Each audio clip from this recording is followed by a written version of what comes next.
In the grim darkness of the far future, there are fates worse than death.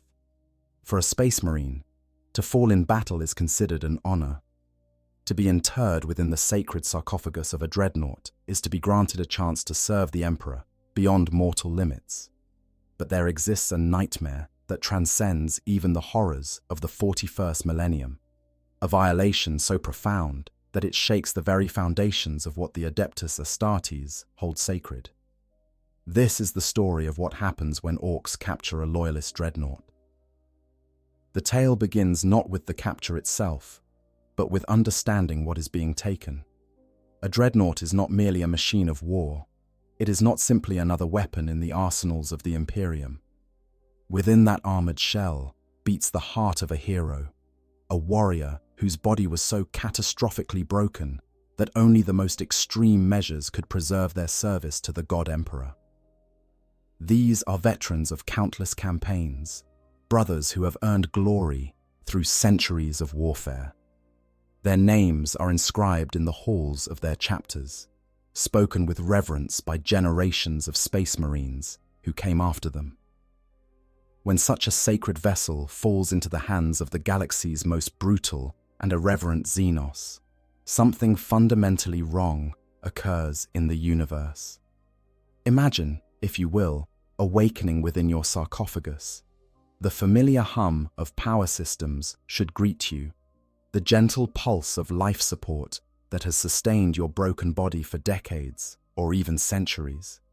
But instead, you hear different sounds, crude voices speaking in guttural tones, the screech of metal being torn and reshaped, the acrid smell of promethium and oil mixed with the unmistakable musk of green-skin physiology. Your optical sensors flicker to life, and through the cracked and damaged viewports, you see green faces leering at you. Massive hands pound on your armor with wrenches and crude tools. You are no longer among your battle brothers. You are not in the sacred halls of your chapter's fortress monastery. You are in an Ork workshop, and you are now considered salvage. This scenario represents one of the most devastating possibilities in Warhammer 40,000. The capture and desecration of a dreadnought strikes at the very heart of Space Marine identity. These walking tombs house not just any warriors, but the most revered heroes of their chapters. To see one reduced to scrap, to have it torn apart and rebuilt according to the crude whims of Ork mech boys, represents a spiritual catastrophe as much as a military one.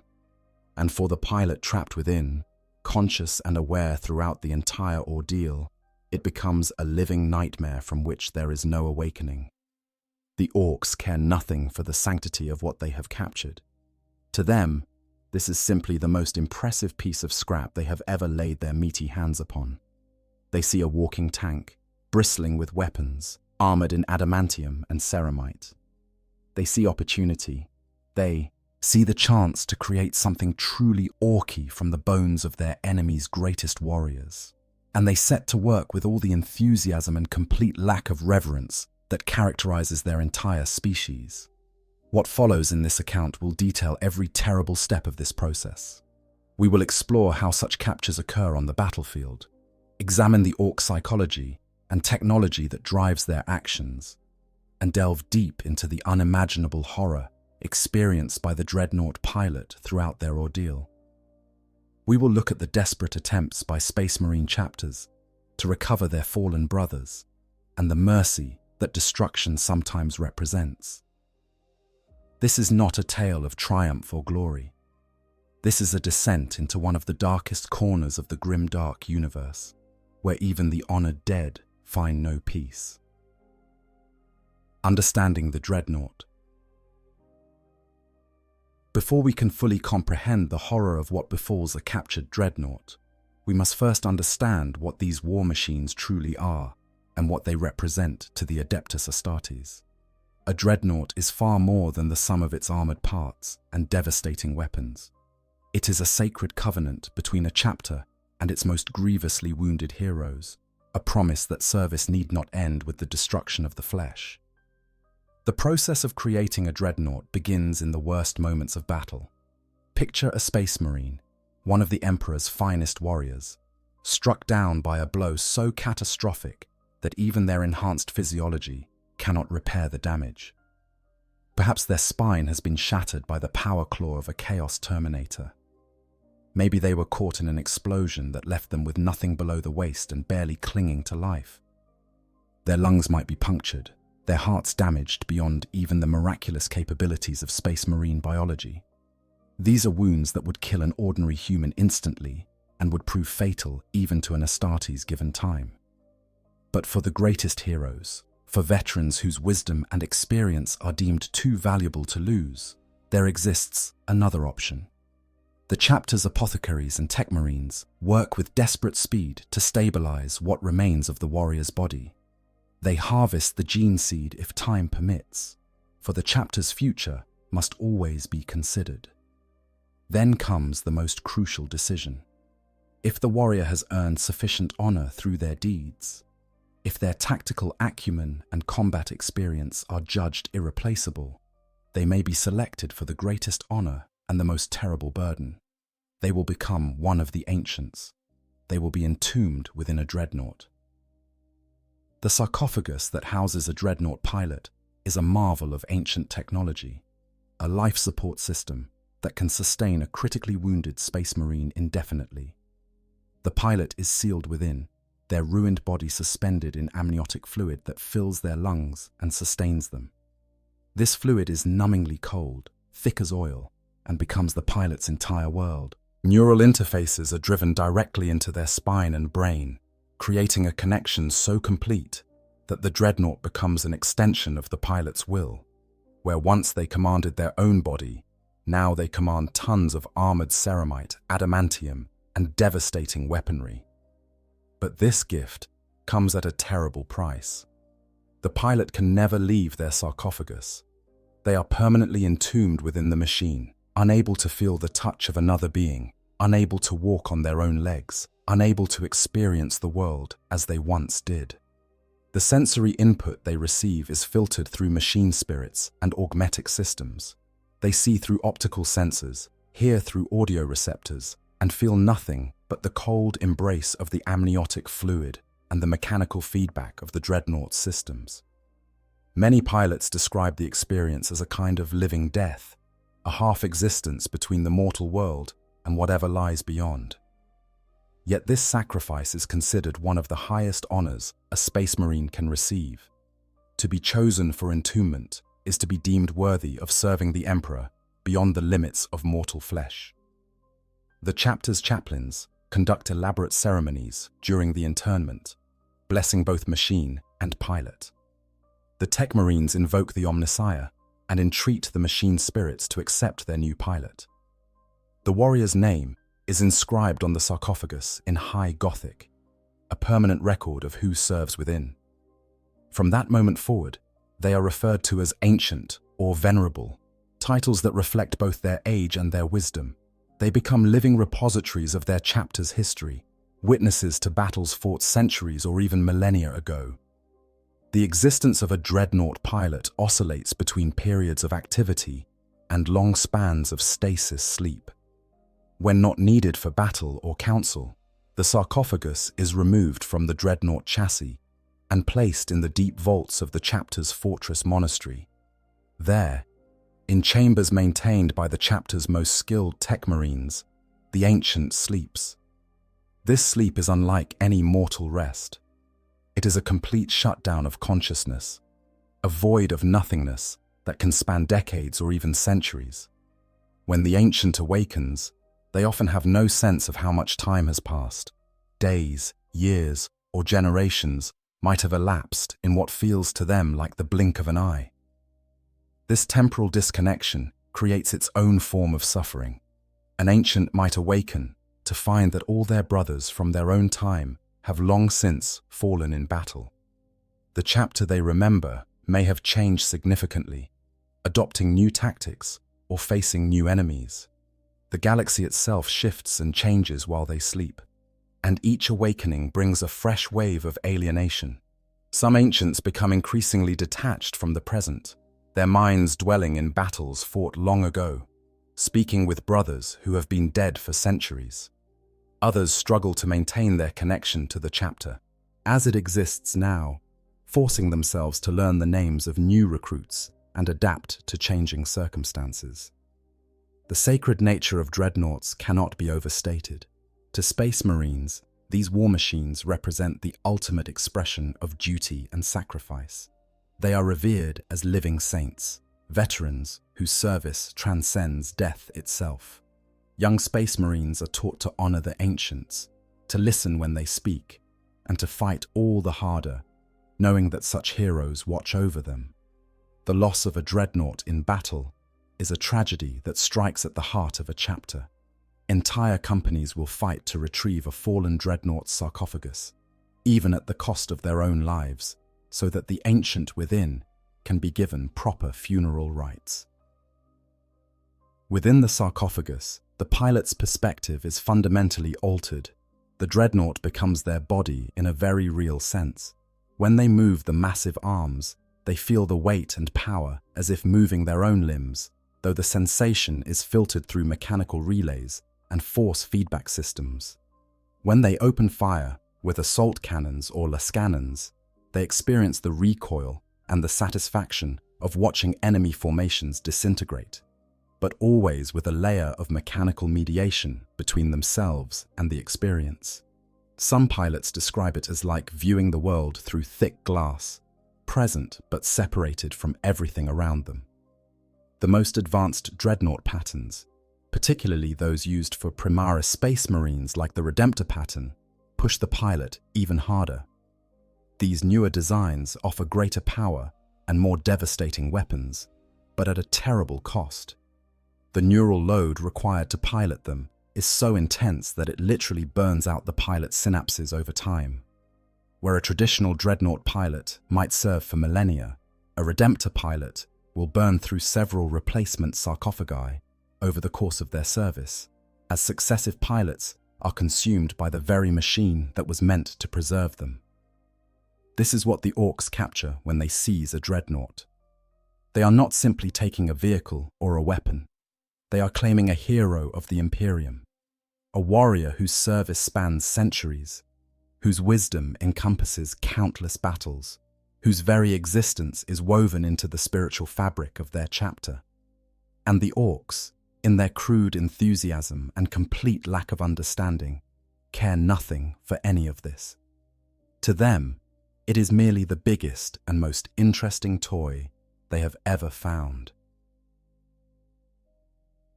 The Ork Menace. Masters of looting.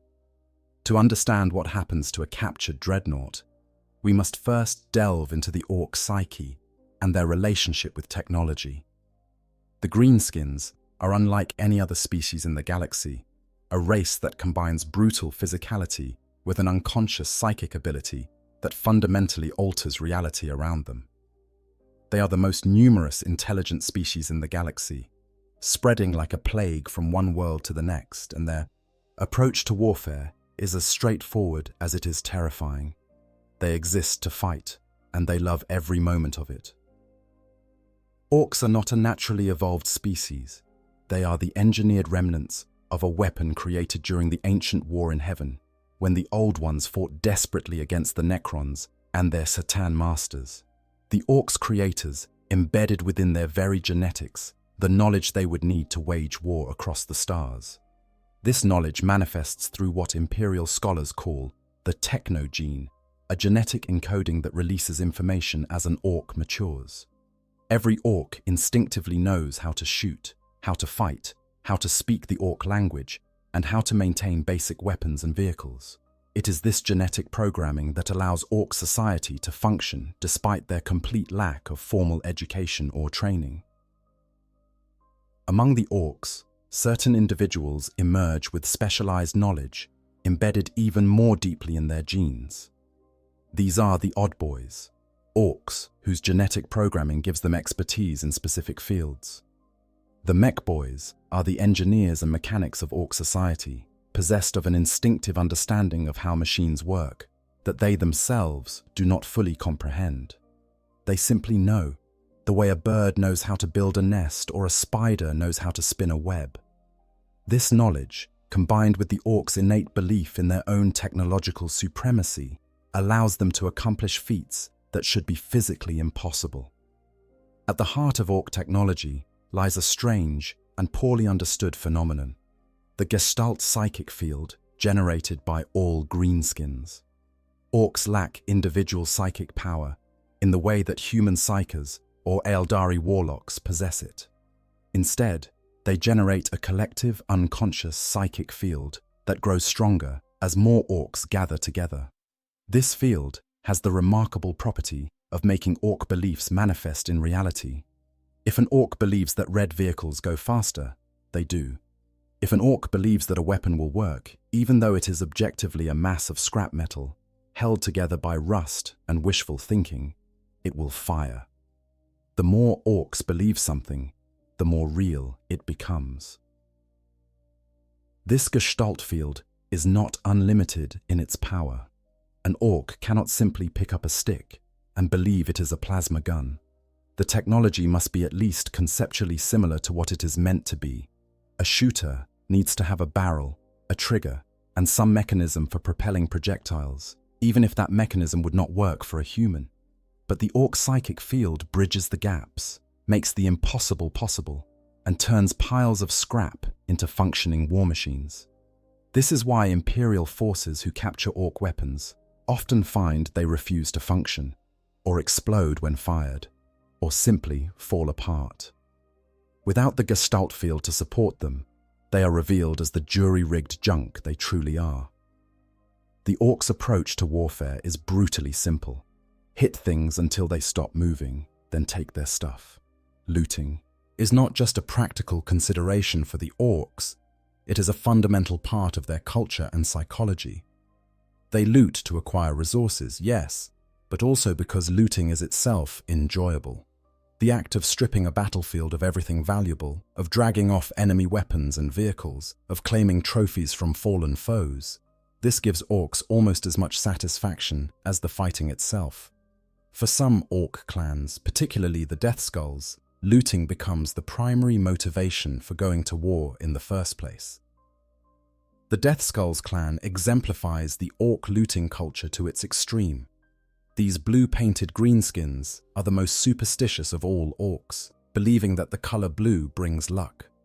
They festoon themselves with charms, trinkets, totems, and lucky gubbins scavenged from battlefields across the galaxy. To the Death Skulls, every engagement serves two purposes: fight the enemy, then loot everything that is not nailed down. And if it is nailed down, they will loot the nails, and then take that too. Other Orks view the Death Skulls with a mixture of admiration and suspicion. On one hand, Death Skulls always seem to have the best equipment, the most interesting weapons, and the largest collection of shiny bits to trade or bolt onto their vehicles. They supply the mech boys with a constant stream of scrap and salvage, enabling the construction of ever more elaborate war machines. On the other hand, Death Skulls are unrepentant thieves who will steal from fellow Orks just as readily as from enemies. No weapon is safe around a Death Skull, no vehicle secure. They are light-fingered gits who justify their thievery with the philosophy that anything they can take was obviously not being guarded well enough. The looting process typically begins before a battle has even concluded. Ork looters, specialists armed with whatever heavy weapons they could scavenge from previous engagements, scan the battlefield for interesting targets. They note which tanks look the least damaged, which weapons seem particularly shooty, which bits of equipment might be valuable. The moment organized resistance collapses, sometimes even before, looters and other Orks swarm over the battlefield like scavengers. They work with shocking efficiency, stripping corpses, disassembling destroyed vehicles, and hauling everything remotely useful back to their camp. For the Orks, looting serves multiple practical purposes. First and most obviously, it provides resources. Ork technology might work through a combination of crude engineering and psychic belief, but it still requires materials. Metal for armor, fuel for vehicles, ammunition for guns. These things do not appear from nowhere. Looting enemy equipment provides a steady supply of raw materials that can be repurposed for Ork use. Second, looting provides variety. While Orks can build their own equipment, they are always interested in trying out new things. A captured Imperial lasgun might be modified into a custom Mega Blaster. A Space Marine bolt pistol could be welded to a shooter to create a combi weapon. The more diverse the loot, the more interesting the possibilities. But perhaps most importantly, looted equipment has prestige value. An Ork who carries a weapon taken from a tough enemy is demonstrating their prowess. They fought and won, and the trophy proves it. This is doubly true for vehicles. A looted wagon, an Imperial tank that has been captured and Orkified, represents a significant achievement. The Ork who drives such a vehicle is announcing to all who see them that they are tough enough to take it and clever enough to make it work. The bigger and more impressive the looted item, the more status it confers. Mech boys occupy a special place in Ork society, precisely because of their relationship with looted technology. While any Ork can fire a gun or swing a chopper, only mech boys have the instinctive knowledge required to rebuild and modify complex machinery. They are driven by an insatiable urge to tinker, to take things apart and put them back together in new and interesting configurations. When looters bring back captured equipment, it is the mech boys who assess it, determine what can be salvaged, and begin the process of making it Orky. This Orkification process is essential to understanding what happens to captured dreadnoughts. To an Ork, nothing is good enough as it comes. Everything must be improved, enhanced, made more Orky. This means adding more weapons, because more Daka is always better. It means reinforcing armor with additional plates, even if those plates are just scrap metal welded on at random angles. It means painting it in clan colors, usually red for speed or blue for luck. It means festooning it with trophies, glyphs, spikes, horns, and anything else that makes it look more intimidating. The original function of the vehicle or weapon is often preserved, at least in broad strokes, but it is buried under layers of Ork modifications until the original design is barely recognizable. The Orks' complete lack of reverence for anything except their own gods, Gork and Mork, means they approach looted Imperial equipment with zero respect for its original purpose or significance. They do not care that a Land Raider was a sacred transport that carried Space Marines for centuries. They do not care that a Lehman Russ battle tank bore the heraldry of a Guard regiment that defended a world for generations. And they certainly do not care that a Dreadnought houses the living remains of a chapter's greatest hero. To them, these are simply things to be taken, modified, and used for their own purposes. When Orks encounter particularly impressive pieces of equipment, their enthusiasm reaches fever pitch. Mech boys will literally fight each other for the chance to work on the most interesting salvage. Big mechs, the most skilled and influential of all mech boys, will claim the best pieces for themselves, either to modify for their own use or to gift to important war bosses, in exchange for status and resources. And nothing is more impressive to a mech than a working war machine that is bigger and better armed than anything they could build themselves. A Space Marine Dreadnought represents the absolute pinnacle of looted technology. The Ork Gestalt field plays a crucial role in what happens next. Because Orks believe they can make anything work, they usually can, at least to some degree. An Imperial weapon that would refuse to fire in the hands of a human will often function when wielded by an Ork, held together by nothing more than Ork belief and the psychic field that suffuses all their technology. This same field allows them to interface with captured vehicles and machines in ways that should not be possible.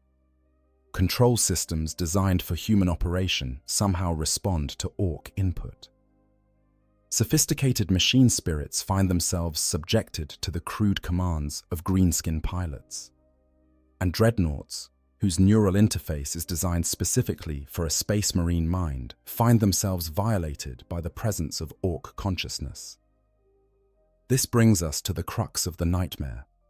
When Orks capture a dreadnought, They are not content to simply display it as a trophy. They want to make it work. They want to make it fight for them. And in their crude, enthusiastic, and utterly horrifying way, they will do whatever it takes to accomplish this goal. They will tear apart the sacred machine, rewire its systems, replace its weapons, and attempt to pilot it themselves. And through it all, the Space Marine trapped within the sarcophagus remains conscious and aware, unable to stop what is being done to them. The capture, how it happens. The fall of a Dreadnought to Ork capture does not happen through simple defeat. These war machines are among the most formidable units in a Space Marine chapter's arsenal, combining the tactical acumen of veteran pilots with devastating firepower and armor thick enough to shrug off weapons that would obliterate lesser vehicles. For a Dreadnought to be captured rather than destroyed outright requires a specific combination of circumstances, each more dire than the last. The most common scenario begins with a battle going catastrophically wrong for the Imperium.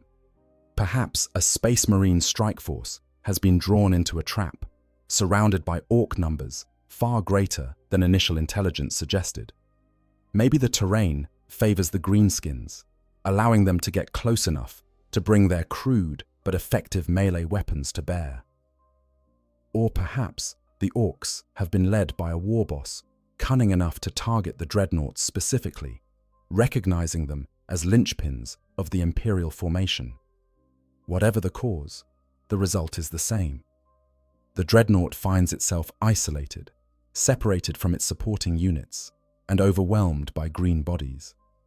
Orks take down Dreadnoughts through a combination of sheer numbers and specialized weapons.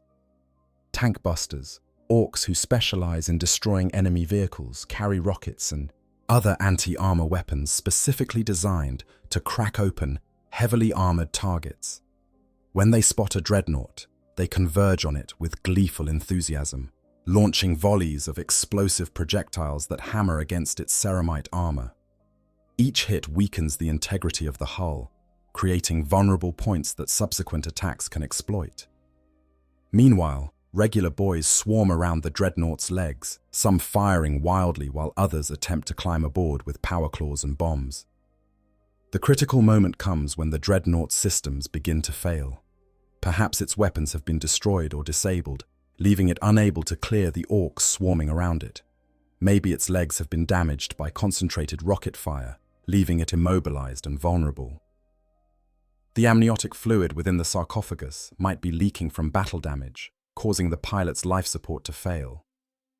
Or the Dreadnought might simply be buried under so many Orks that it cannot move, their combined weight bearing it to the ground while they hammer at its armor with anything they can find. For the Dreadnought pilot, this is a moment of profound horror and humiliation. They have likely served their chapter for centuries, surviving battles that would have destroyed lesser machines. They have walked through storms of enemy fire, crushed enemy armor beneath their massive feet, and been the tip of the spear in countless engagements. To be brought low by these Xenos barbarians, to feel their machine body being overwhelmed and dismantled while they are powerless to stop it, represents a failure of such magnitude that many pilots would prefer death. Some Dreadnoughts, sensing that capture is imminent and knowing what awaits them, will attempt to overload their power plants, choosing to die in a blast of purifying fire rather than suffer what comes next. But not all pilots have that option. Their systems might be too damaged to initiate a self-destruct sequence. The Orks might disable the power plant before it can overload, having learned from past experiences that their prizes sometimes try to blow themselves up. Or the pilot might simply be too injured, their connection to the Dreadnought systems too compromised to execute such a command. Whatever the reason, they find themselves helpless as the Orks swarm over them, their machine body responding sluggishly or not at all to their desperate commands. What happens next depends largely on the Orks' immediate tactical situation. If the battle is still raging, they might simply secure the Dreadnought where it fell, posting guards to prevent Imperial forces from recovering it while the rest of the warband continues fighting. Once the battlefield is theirs, they can return at their leisure to collect their prize. If the battle is concluding, or the Orks have already won, they will begin the process of transporting the Dreadnought immediately. This typically involves scores of Gretchen and Orks working together to maneuver this multi-ton machine onto whatever transport is available, be it a looted Imperial truck, an Ork battle wagon, or simply dragged behind a mob of boys. The journey back to the Ork camp is itself a nightmare for the captured pilot. They remain conscious throughout, their optical sensors showing them green faces, jeering and celebrating, crude voices shouting in their guttural language about the prize they have won. The Dreadnought is hauled upright or dragged on its back, depending on what the Orks find most convenient. Every bump and jolt is transmitted through the sarcophagus, reminding the pilot that they are no longer in control of their own fate. They are cargo now, salvage to be processed, a trophy to be displayed and modified according to Ork whims. Upon arrival at the Ork settlement, the Dreadnought becomes the center of massive attention. Orks from all across the camp come to gawk at the captured war machine. They pound on its armor with their fists, shout challenges at it, and argue loudly about what should be done with it. For the mech boys, this is the most exciting moment of their careers. They circle the Dreadnought like sharks, their mechanical minds already racing with possibilities. Some begin taking measurements with crude instruments. Others debate which weapons should be added and where. A few of the boldest mech boys might even begin immediate modifications, unable to contain their enthusiasm. The Dreadnought is typically moved to a mech workshop, a ramshackle structure that barely deserves the name. These workshops are organized chaos, filled with half-completed projects, piles of scrap metal, ammunition stores, fuel tanks, and various Orks and Gretchen rushing about on incomprehensible errands. The Dreadnought will be hoisted or dragged into a space large enough to accommodate it, often knocking over other projects in the process, to the irritation of other mechs who will then demand compensation or simply start a fight. The pilot watches all of this through their sensors, seeing their sacred machine being treated like any other piece of scrap, surrounded by the instruments and tools that will be used to tear them apart. For Space Marine forces still in the area, the capture of a Dreadnought triggers an immediate and desperate response. Ancient honored dead do not belong in the hands of Xenos. The chapter will divert whatever resources are available to attempt a recovery. Strike teams will be assembled, reconnaissance conducted, and assault plans drawn up. But these rescue attempts face enormous challenges. The Orks will have moved the Dreadnought deep into their territory, surrounded by hundreds or thousands of greenskins. The camp will be a maze of crude fortifications, war machines, and squabbling mobs. And time works against the Space Marines. The longer they wait to gather forces, the more likely it is that the Orks will begin their modifications, making recovery even more difficult. Some rescue attempts succeed. Strike teams infiltrate the Ork camp under cover of darkness or distraction, fight their way to where the Dreadnought is being held, and extract it before the Orks can respond effectively. These are celebrated victories, moments when the chapter recovers one of its ancient heroes and denies the enemy their prize. But many attempts fail. The Orks prove too numerous, or the defenses too strong, or the location too deep in enemy territory. Sometimes the rescue force arrives only to find that the Dreadnought has already been transported elsewhere, or that modifications have progressed too far to reverse. In the worst cases, the rescue force is destroyed or captured themselves, adding to the Orks' haul of prisoners and equipment. There are also scenarios where capture occurs not through overwhelming force, but through strategic defeat. An Imperial position might be overrun so quickly that there is no time to evacuate all equipment. A retreat might turn into a rout, forcing commanders to make the agonizing decision to abandon damaged vehicles rather than risk more troops trying to recover them. A Dreadnought pilot might sacrifice themselves to allow their brothers to escape, holding a position alone against impossible odds until their machine is finally overwhelmed. In these cases, the capture is no less devastating, but carries the additional weight of strategic failure. Rarely, but horrifyingly, some dreadnoughts are captured after being subjected to specialized Ork tactics. Certain Ork war bosses and big mechs, having observed how valuable dreadnoughts can be if captured intact, develop strategies specifically designed to disable rather than destroy these machines. They might focus fire on the dreadnought's weapons and legs while avoiding damage to the sarcophagus itself. They might employ specialized electromagnetic weapons or toxins designed to disable machine spirits. Some particularly devious Orks have even been known to use captured Imperial technology like haywire grenades or melter bombs with the specific goal of incapacitating rather than annihilating their target. The moment when the dreadnought pilot realizes that capture is inevitable is one of absolute despair. They have faced death many times before. They accepted the possibility of destruction every time they were awakened for battle. But this is different. This is not an honorable death in service to the Emperor. This is not a glorious last stand to be commemorated in the chapter's halls. This is capture. This is desecration. This is a fate that goes against everything they understand about their existence as one of the ancient dead, and there is nothing they can do to prevent it. Some pilots report trying everything in their power to resist at this stage.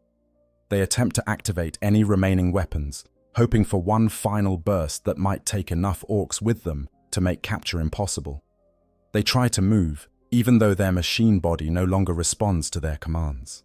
They shout challenges and curses at their captors through their Vox speakers, even knowing the Orks cannot understand High Gothic or simply do not care. They pray to the Emperor for the strength to resist, for their brothers to arrive in time, for death rather than capture. But the prayers go unanswered. The machine does not respond. The rescuers do not come, and the Orks continue their work, dragging the sacred war machine deeper into their territory and closer to the workshop where the real nightmare will begin. As the dreadnought is secured in the mech workshop and the Orks begin their initial assessment, the pilot experiences a terrible transition. They are no longer a warrior. They are no longer a guardian of their chapter. They are no longer even a machine of war. They have become a curiosity, a puzzle to be taken apart, a prize to be modified and claimed. The sacred vessel that was meant to honor their sacrifice and preserve their service has become their prison and their curse. And the true ordeal, the desecration and conversion that will follow, is only just beginning. The mech boys gather around the captured dreadnought with tools in hand and madness in their eyes. They have no concept of what this machine represents to the Imperium. They do not understand its sacred nature or the hero who dwells within. To them, it is simply the best toy they have ever found, and they cannot wait to begin playing with it. The pilot, conscious and aware within their sarcophagus, can only watch through failing sensors as the Orks approach with wrenches, welding torches, and cutting implements.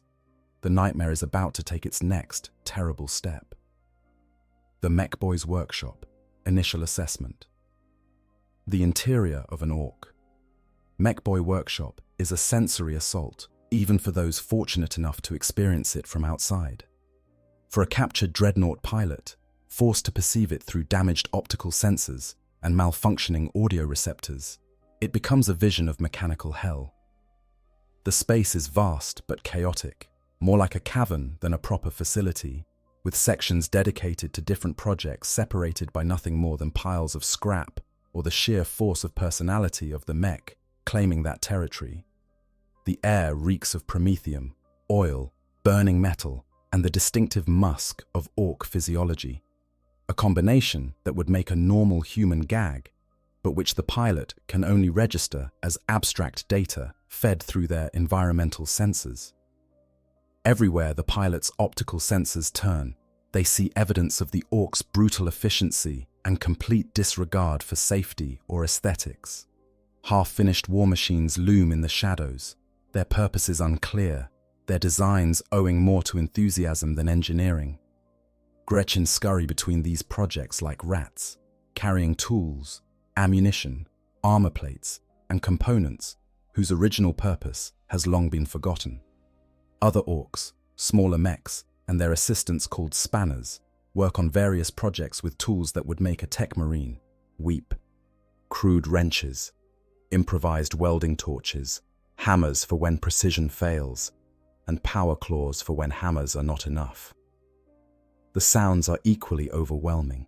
The constant clang of metal on metal, the roar of engines being test-fired without proper cooling, the electric crackle of arc welders working without safety protocols, the screech of metal being cut and shaped by tools never designed for precision work.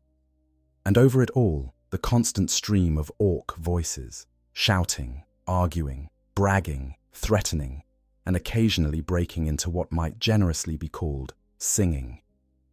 For a pilot who has spent centuries experiencing the quiet reverence of their chapters' halls, punctuated only by the controlled sounds of training and the organized chaos of battle, this workshop is an assault on every sense.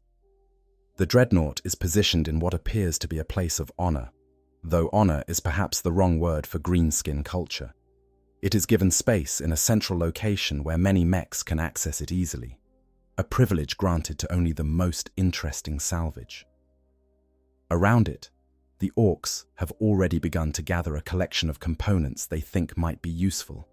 Weapons looted from previous battles, armor plates of varying thickness and origin, fuel tanks, ammunition feeds, and various gubbins whose purpose is known only to the mechs who collected them. Some of these items are Imperial in origin, others are clearly Ork-made, and a few appear to be Xenotech from Tau, Aeldari, or even more exotic sources. The initial assessment begins with what can only be described as aggressive enthusiasm. Mech boys swarm over the Dreadnought, like scavenger beetles on a carcass, each one claiming different sections to examine and arguing with the others about what should be done first. They pound on the armor with wrenches to test its thickness, leaving dents that would horrify a tech marine. They trace the routing of power cables and weapons feeds with grimy fingers, pulling at connections to see how they are secured. They peer into any openings created by battle damage, shining crude lights into the interior and making appreciative grunts at what they see. The pilot can only observe this violation, their connection to the Dreadnought's systems, still functional enough to feel each impact, each pull, each intrusion, as if it were happening to their own body. One of the first tasks the mechs undertake is attempting to understand the Dreadnought's basic systems. This is where the Ork Gestalt psychic field begins to play its role. Imperial technology is designed by tech priests who spend decades learning the proper rituals and procedures. Dreadnoughts in particular are ancient designs, many dating back to the Horus heresy or even earlier, and their systems are a mixture of archaeotech, blessed components, and machine spirits that respond only to the proper litanies and ceremonies. An Ork mech should not be able to understand any of this. Yet somehow, through a combination of genetic knowledge, crude intuition, and the psychic field that makes Ork belief reality, they begin to figure it out. A big mech, easily identified by his larger size and the truly impressive collection of cybernetic enhancements and tools built into his body, takes charge of the assessment. This particular mech has likely worked on looted Imperial vehicles before. He has seen how their power plants function, how their weapon systems are routed, how their control interfaces work. In his peculiar Ork way, he understands these things not through study, but through instinct, the same way he understands everything else. He begins directing the other mechs, pointing to specific systems and explaining in crude Ork language what each one does and how it might be modified or replaced. The weapons are examined first, because to Orks, weapons are always the most important consideration. The Dreadnought's original armaments, perhaps an assault cannon and a power fist or a lascannon and missile launcher, are assessed for functionality. If they still work, the mechs might decide to keep them, at least initially. But even functional weapons are not safe from Ork modification. A mech will test fire a weapon directly into a pile of scrap just to see what happens. causing nearby Gretchen to scatter and other orcs to shout appreciation or criticism, depending on the results. They will measure the weapon's mounting points and discuss whether different weapons might be attached there instead. An orc does not understand the concept of enough dakka, and so every weapon system is evaluated based on whether it could be made to shoot more. As the mechs work, the Dreadnought pilot experiences something that few Space Marines ever have: the sensation of being completely powerless. They cannot move their arms to push away these desecrating hands. They cannot activate their weapons to burn away the Xenos filth that crawls over their armored body. They cannot even speak, not in a way the orcs would understand or care about. Any attempts to activate Vox systems result in either silence or garbled static, their voice lost among the cacophony of the workshop. They are reduced to nothing more than a helpless observer, trapped within their own skull, watching as everything they held sacred is torn apart by crude hands and cruder tools. The power plant receives particular attention. An orc mech understands instinctively that this is the heart of the machine, the source of all its capability. They approach it with a mixture of reverence and enthusiasm that would be touching if it were not so horrifying. The seals are broken without ceremony. Radiation shielding is removed with power claws. Cooling systems are examined and usually found to be too complicated, leading to discussions of how to replace them with something simpler, like just pointing a few fans at the reactor and hoping for the best. The pilot feels each of these violations as a fundamental wrongness, their machine body being opened in ways that should never happen outside the most sacred workshops of the Mechanicus, and even then, only with proper prayer and blessing. The sarcophagus itself, the amniotic chamber that houses what remains of the pilot's physical body, becomes a point of particular fascination and confusion for the mechs. They can see that this is an important component, heavily armored and carefully integrated into the Dreadnought's systems. But they do not immediately understand what it is. Some mechs think it might be a particularly sophisticated fuel tank. Others suggest it could be some kind of ammunition storage. A few, the ones who have encountered Dreadnoughts before, have a dim understanding that something alive might be inside, but they cannot quite grasp what or why.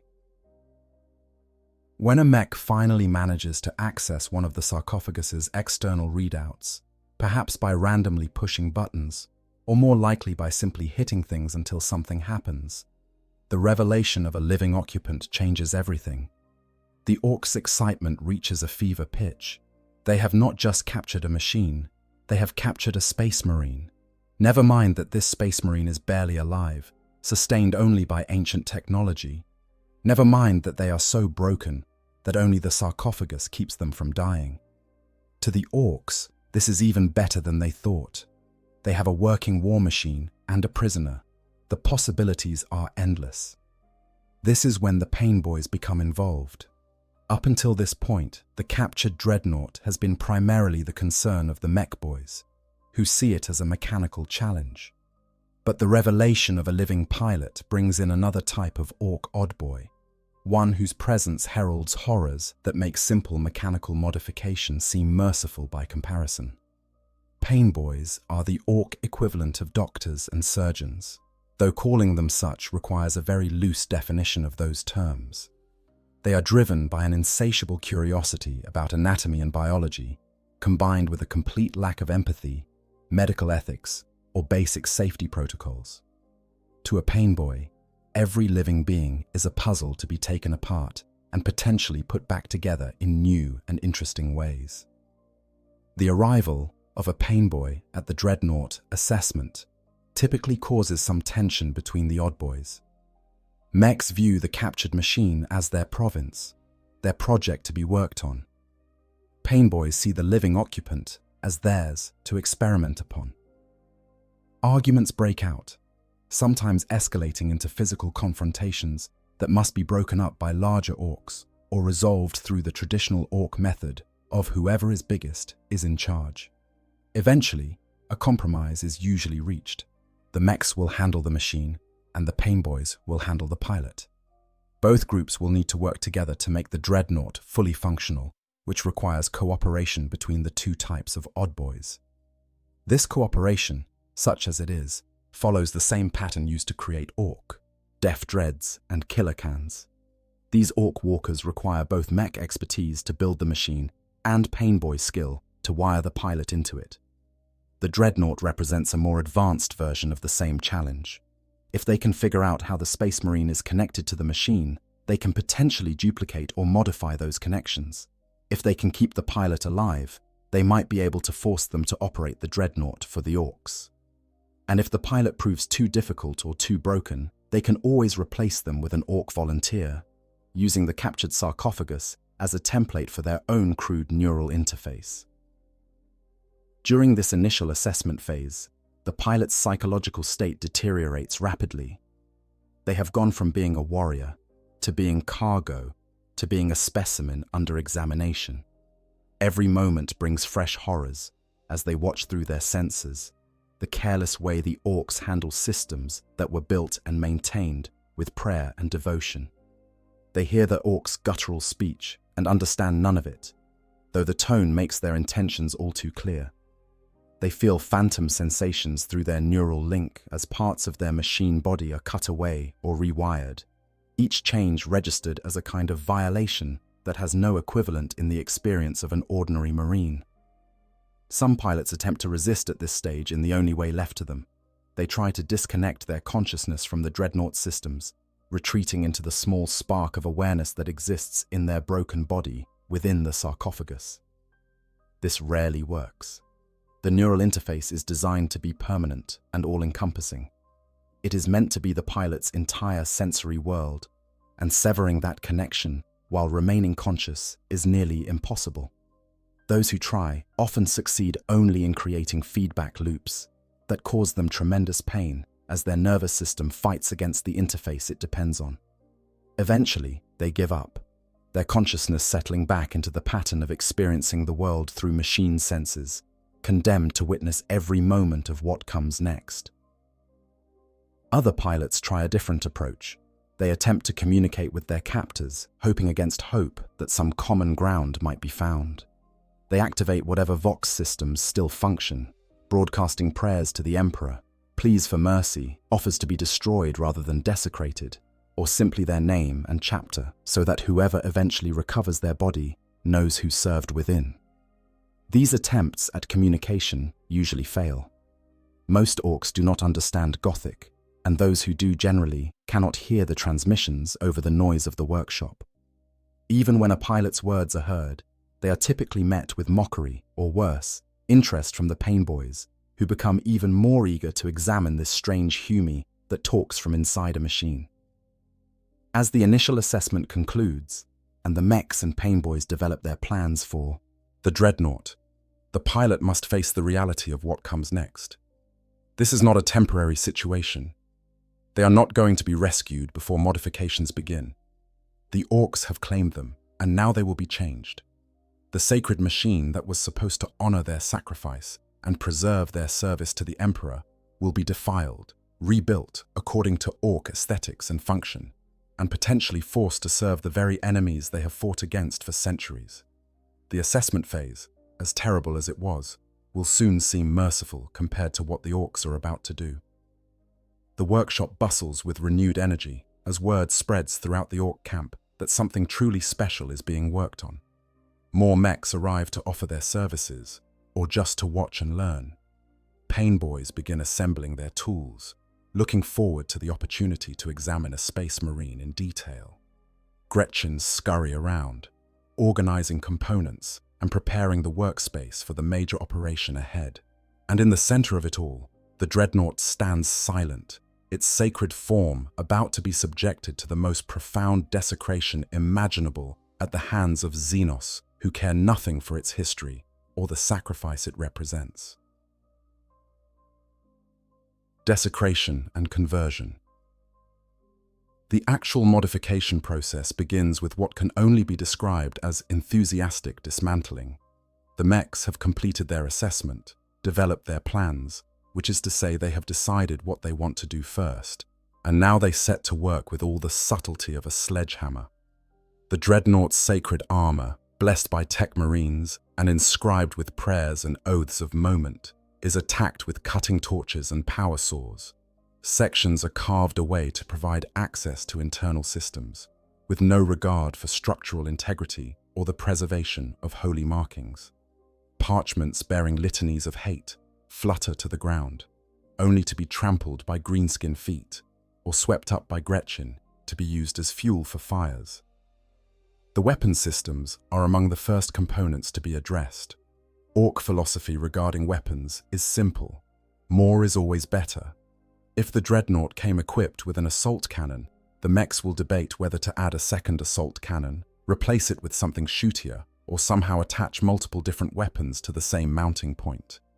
The careful engineering that went into balancing the Dreadnought's armament, ensuring proper weight distribution and ammunition feeds, means nothing to the Orks. They unbolt weapons without recording how they were attached, cut through power cabling without tracing where it leads, and generally approach the entire process with the mechanical sympathy of a squig in a cable nest.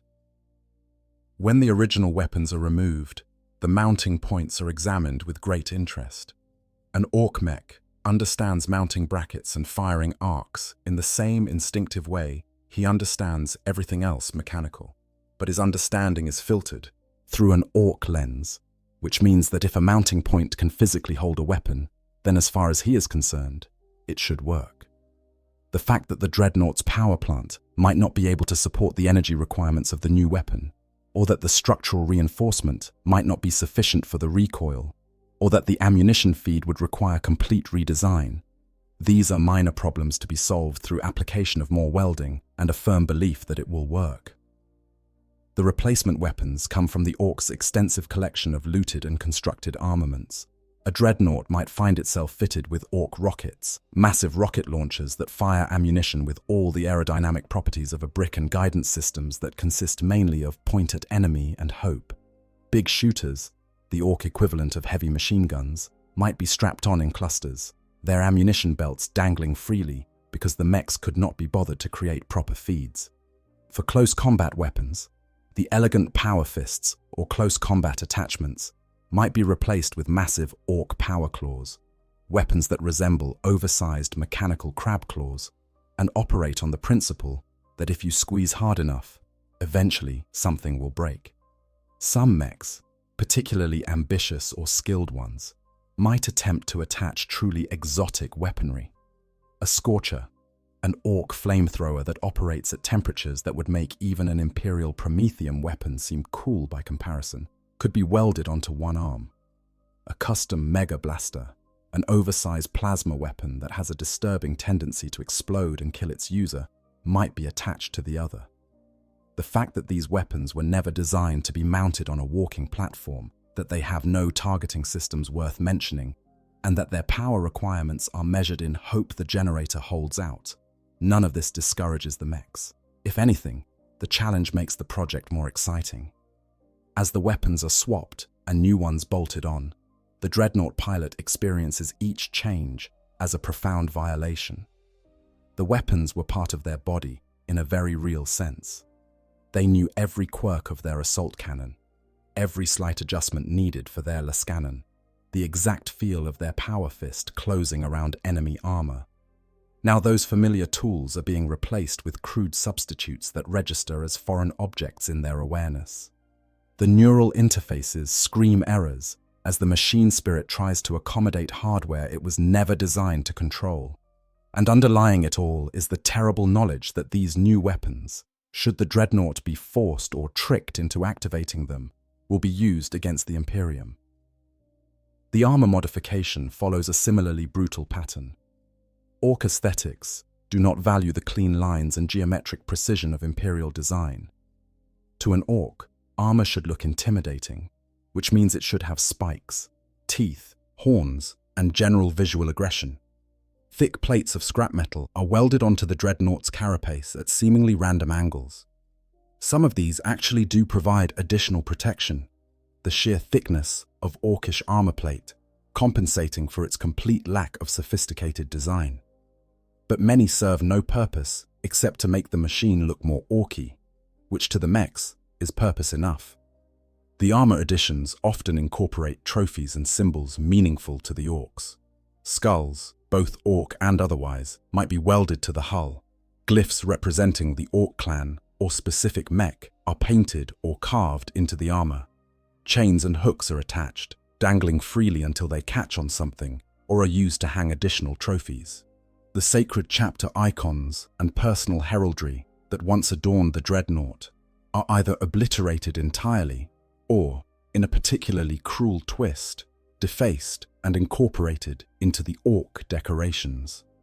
A chapter symbol might have Ork glyphs painted over it.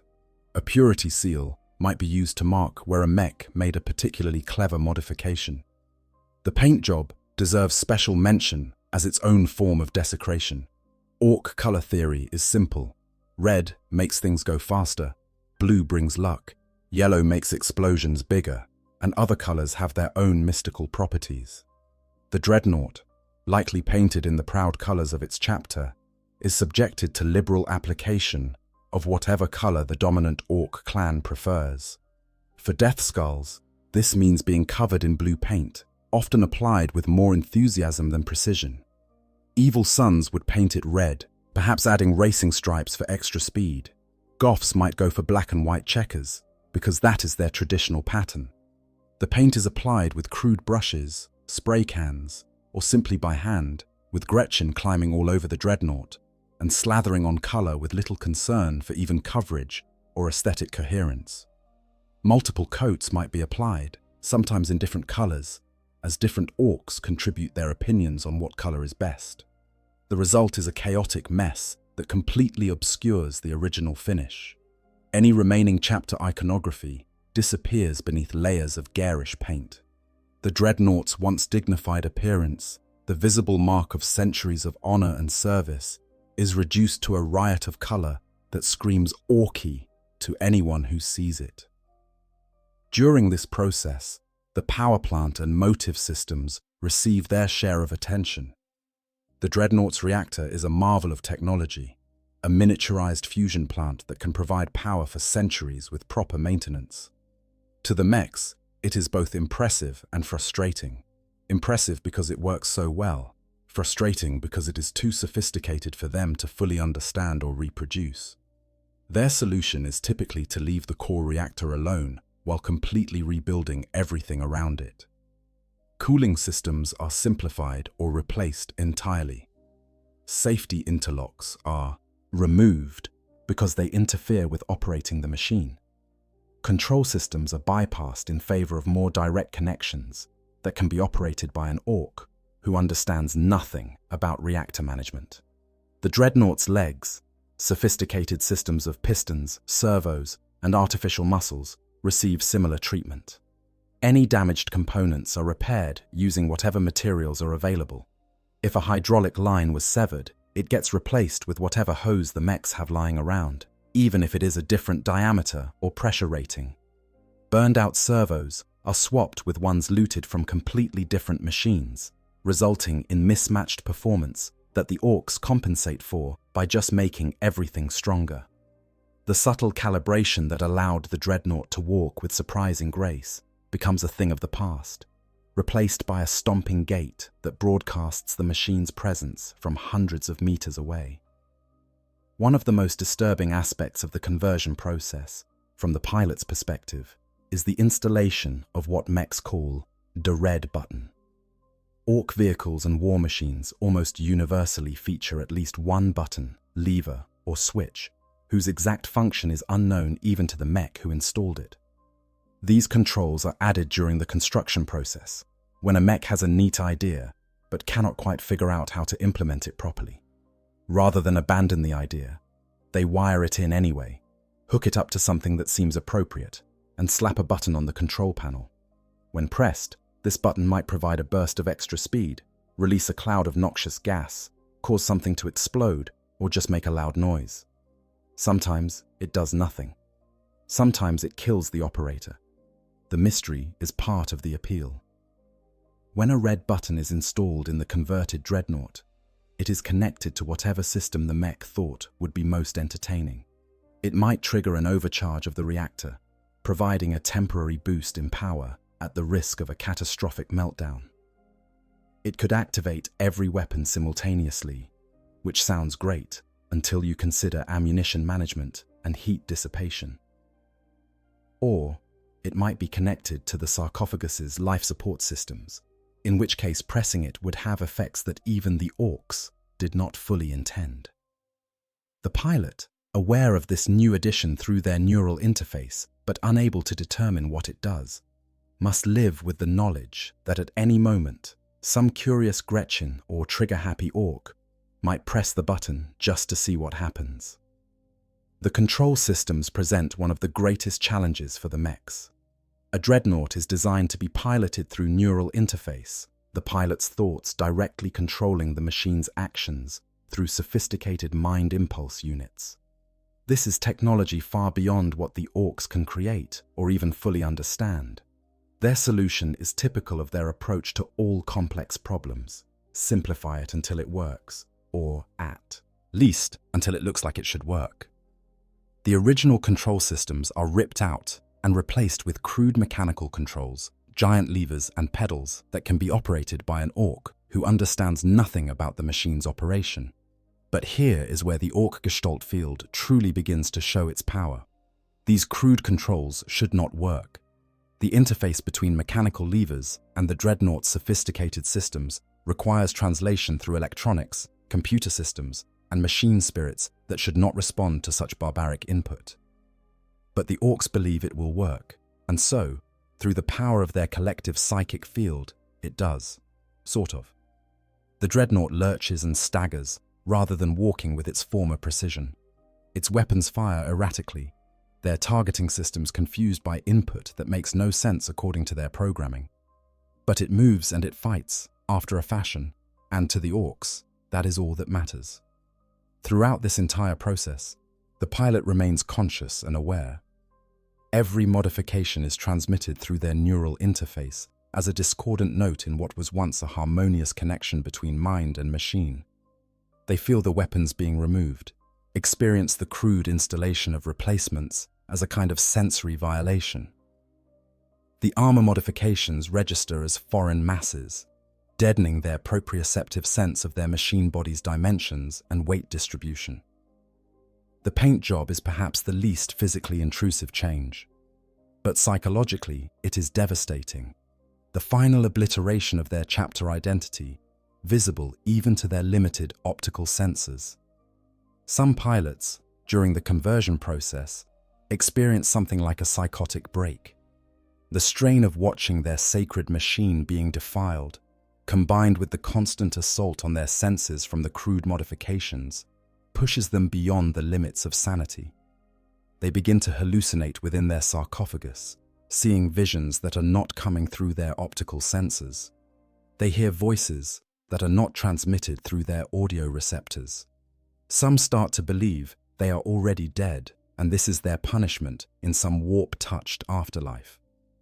Others retreat so far into their minds that they become catatonic, aware, but no longer processing the input their senses provide.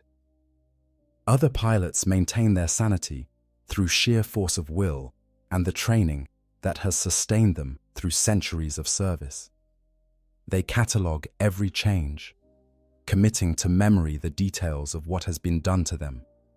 They pray constantly, litanies to the Emperor, prayers to their Primarch, oaths of hatred against the Xenos filth that dares to touch them. They plan their revenge, imagining in precise detail what they will do if they can ever regain control of their machine body. These mental exercises give them something to focus on besides the horror of their situation, a slim thread of purpose that keeps them from slipping into madness. As the major modifications near completion, the Dreadnought is almost unrecognizable from its original form. It is still clearly a Dreadnought in basic shape. The sarcophagus, legs, and overall silhouette remain. But every surface has been altered, every system modified, every aspect of its appearance made unmistakably Orky. Where once stood a solemn monument to sacrifice and duty, there now squats a garish monstrosity that screams of Ork workmanship. The machine's former dignity has been stripped away, replaced with spikes, crude armor, oversized weapons, and the gaudy paint job of whatever Ork clan claimed it. But the conversion is not yet complete. The mechs have handled the machine, but the pain boys have been waiting their turn. And while the physical modifications to the Dreadnought are terrible enough, what the pain boys have planned for the pilot within represents a descent into horror that makes simple mechanical violations seem merciful by comparison. The worst is yet to come, and the pilot, trapped and helpless within their sarcophagus, can only wait as the pain boys approach with their implements of crude surgery and sadistic curiosity, ready to begin the next phase of their nightmare. The pilot's nightmare. The psychological experience of a Dreadnought pilot during capture and conversion defies easy description. These are individuals who have already transcended the normal human experience multiple times over. They became Space Marines, undergoing transformations that made them superhuman. They served in the Adeptus Astartes, experiencing brotherhood and warfare at levels no unaugmented human could comprehend. Then they were catastrophically wounded, their bodies broken so thoroughly that death should have claimed them. Instead, they were entombed, beginning a new existence, where their sense of self merged with a machine. Now, in perhaps the cruelest transformation of all, they must experience that merged identity being violated and corrupted by Xenos hands. The pilot's nightmare begins with awareness. Unlike mortal humans, who might slip into unconsciousness from trauma or who could be sedated during such ordeals, a Dreadnought pilot has no such mercies available. The life support systems in their sarcophagus are designed to keep them conscious and alert during battle, to ensure that the ancient wisdom that justifies their preservation remains accessible.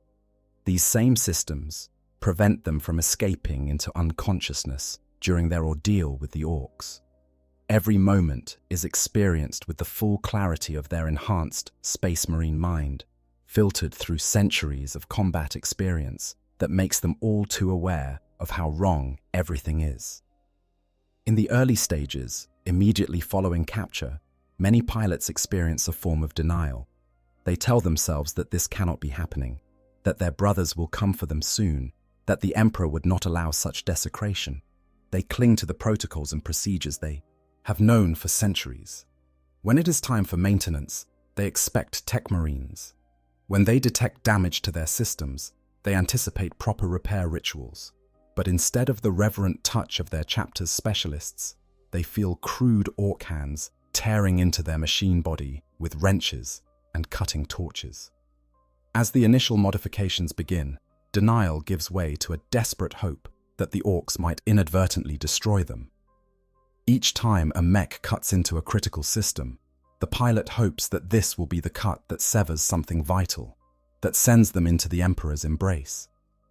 Each time the power plant is accessed, they pray that the Orks' incompetence will cause a cascade failure that ends in their liberation through annihilation.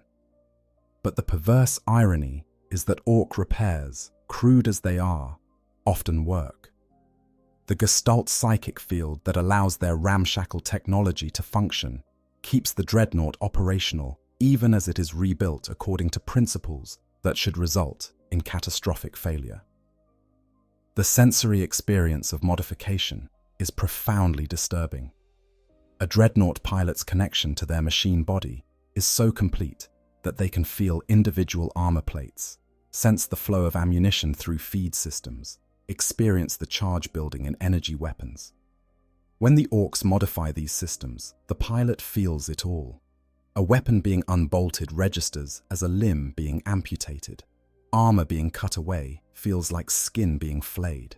The installation of crude Ork components creates sensations that have no equivalent in human or even Space Marine experience. Alien presences in their machine body that their mind cannot properly integrate. One of the most psychologically devastating aspects is the loss of purpose.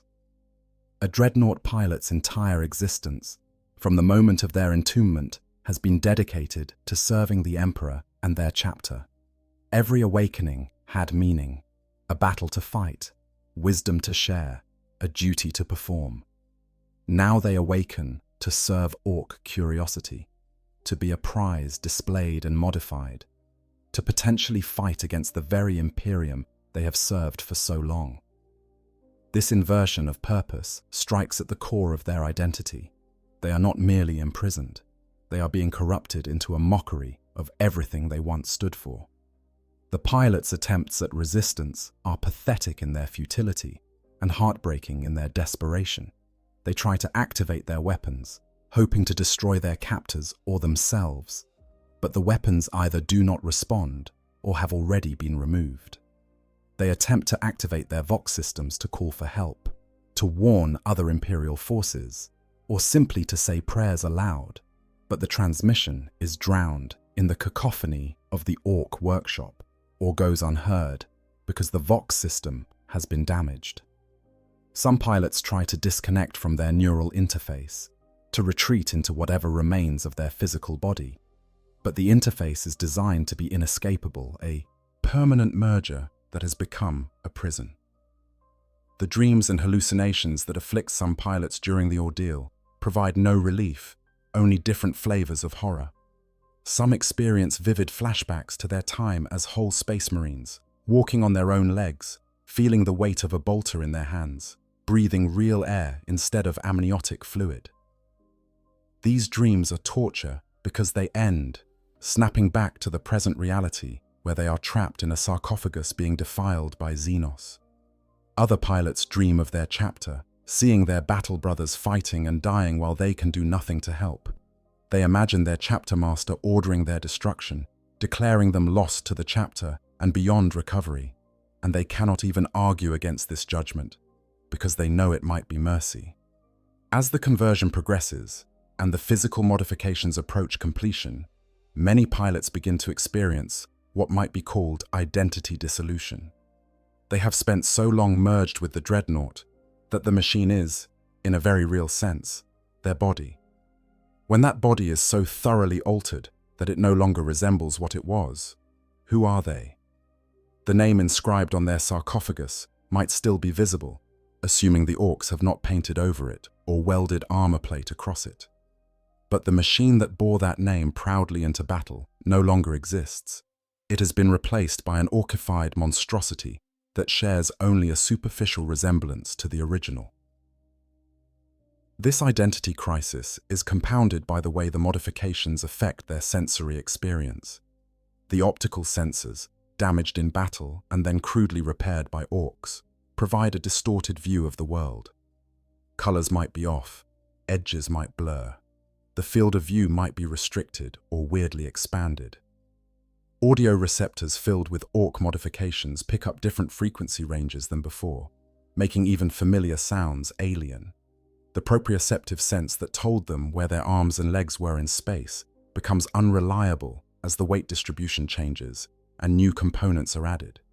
They are still conscious, still aware, but the world they perceive through their damaged senses is increasingly foreign. Some pilots, those few who possessed psychic abilities in life, experience additional torments. The Ork Gestalt psychic field is fundamentally different from the ordered psychic practices of the Imperium or the refined techniques of the Aeldari. It is a roiling, chaotic presence, the collective belief of millions of greenskins made manifest. For a psyker trapped in the middle of it, the sensation is overwhelming, like being immersed in a cacophonous ocean where every wave is a different Ork belief shouting for attention. Librarians who were entombed as dreadnoughts and then captured by Orks sometimes go mad from exposure to this field, their minds unable to filter or protect themselves from the psychic assault. There are documented cases, rare but all the more horrifying for their rarity, where the Painboy's modifications actually kill the pilot within the sarcophagus, a mistake during their experiments, a severed line in the life support, an infection introduced by crude surgical implements. Any of these can be fatal. But the pilot's death does not always stop the process. The Orks might not even notice that the pilot has died, continuing their work on the assumption that the Humi inside is still alive. Or they might discover the death and simply shrug, planning to install an Ork pilot instead. In either case, The pilot dies in the worst way imaginable. Alone, in agony, surrounded by the enemies they spent their life fighting, their sacred machine being defiled even as they draw their last breath.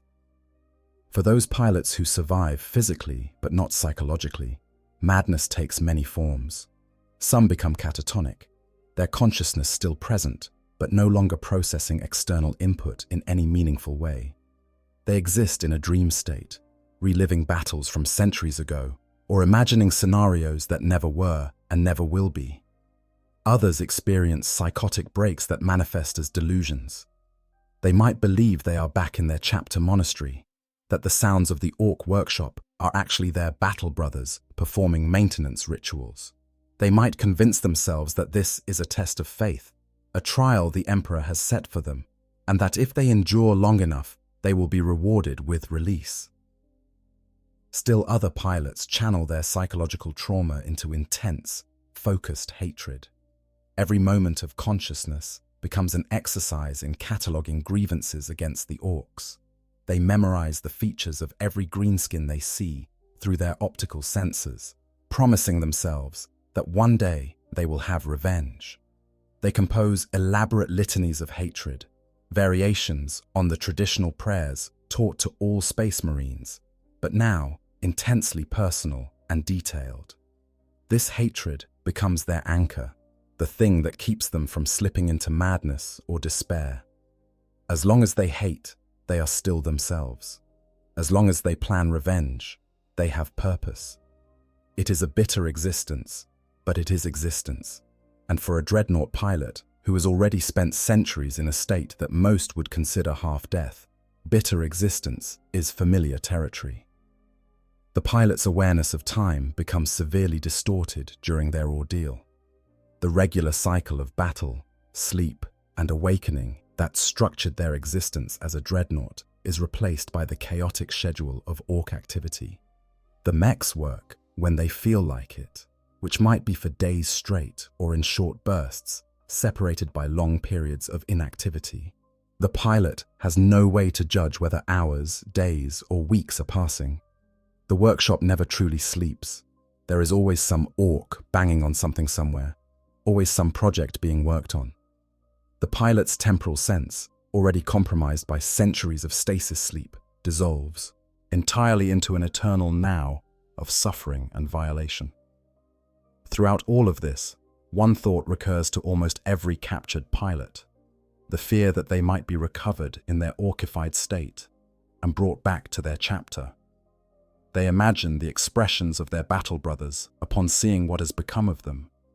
They picture the reaction of their chapter master, the disappointment or horror in his eyes. They wonder if they would be given the mercy of destruction, or if their condition would be deemed so catastrophic that they would be locked away in some dark vault, hidden from sight, so that no one need confront the evidence of such profound desecration.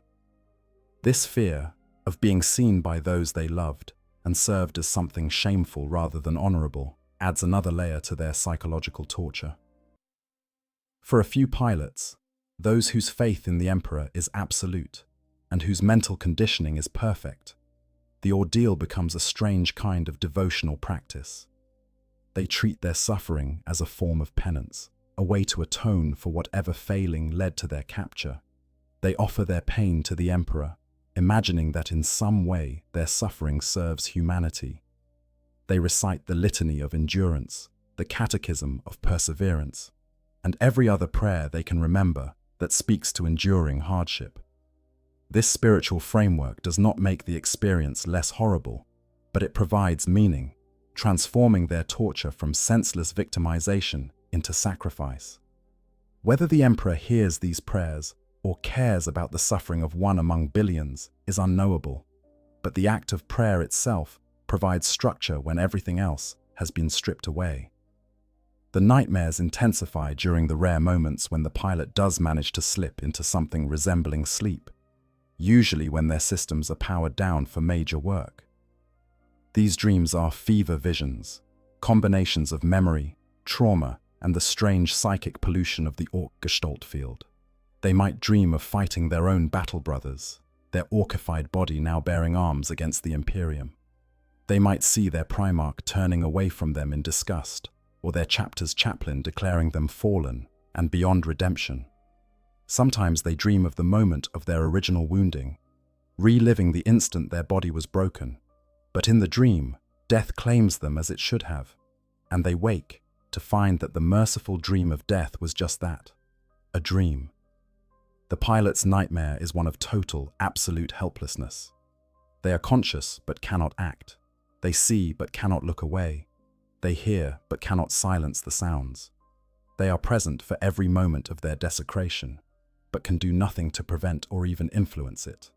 For beings who have known power, who have been walking war machines capable of crushing enemy armor under their feet and laying waste to entire companies with their weapons, this helplessness is itself a form of torture. They have been reduced from ancient, from hero, from warrior, to nothing more than a thing that must suffer and endure. And as we will see in the next section, their ordeal is not yet complete. The mechs have done their work on the machine, but the Pain Boys have been waiting, watching, planning their own experiments on the pilot within. What comes next will make even the desecration of the Dreadnought's mechanical body seem like a mercy, as the Pain Boys turn their attention to the broken, barely alive flesh that houses the pilot's consciousness. The nightmare is about to deepen in ways that even the pilot, in their darkest imaginings, could not have anticipated. Pain Boys' intervention. If the Mech Boys represent the violation of the Dreadnought as a machine, the Pain Boys represent something far more sinister, the violation of what little remains of the pilot as a living being. Where mechs are driven by enthusiasm for their craft and a desire to make things go, Pain Boys are driven by curiosity, bordering on obsession, a need to take things apart and see how they work, and then perhaps put them back together in new and interesting ways. For a Dreadnought pilot, already suffering the desecration of their machine body, the arrival of a Pain Boy signals the beginning of horrors that operate on an entirely different level. The typical Ork Pain Boy is a terrifying figure even to other Orks. They are usually festooned with medical implements of questionable cleanliness, tools that range from simple saws and scalpels to complex cybernetic augmentation equipment that they barely understand how to use, but use anyway.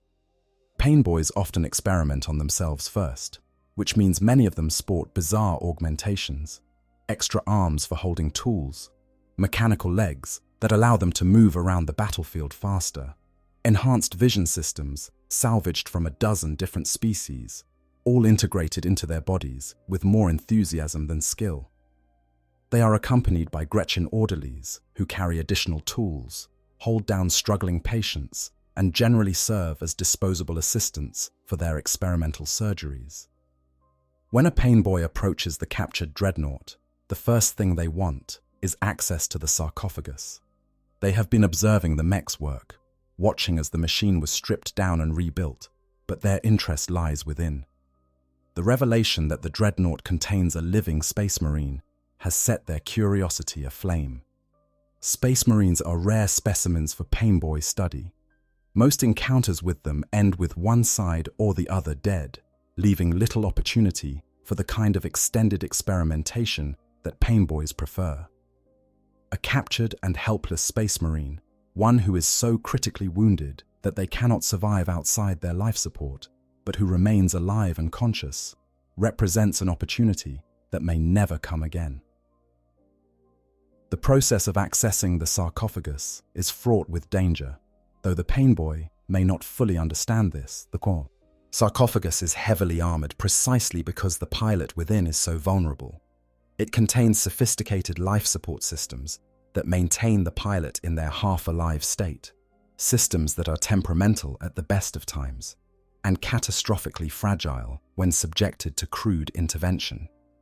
There are also, in many Dreadnought designs, fail-safe mechanisms designed to protect the pilot or give them a merciful death if the sarcophagus is breached by enemies.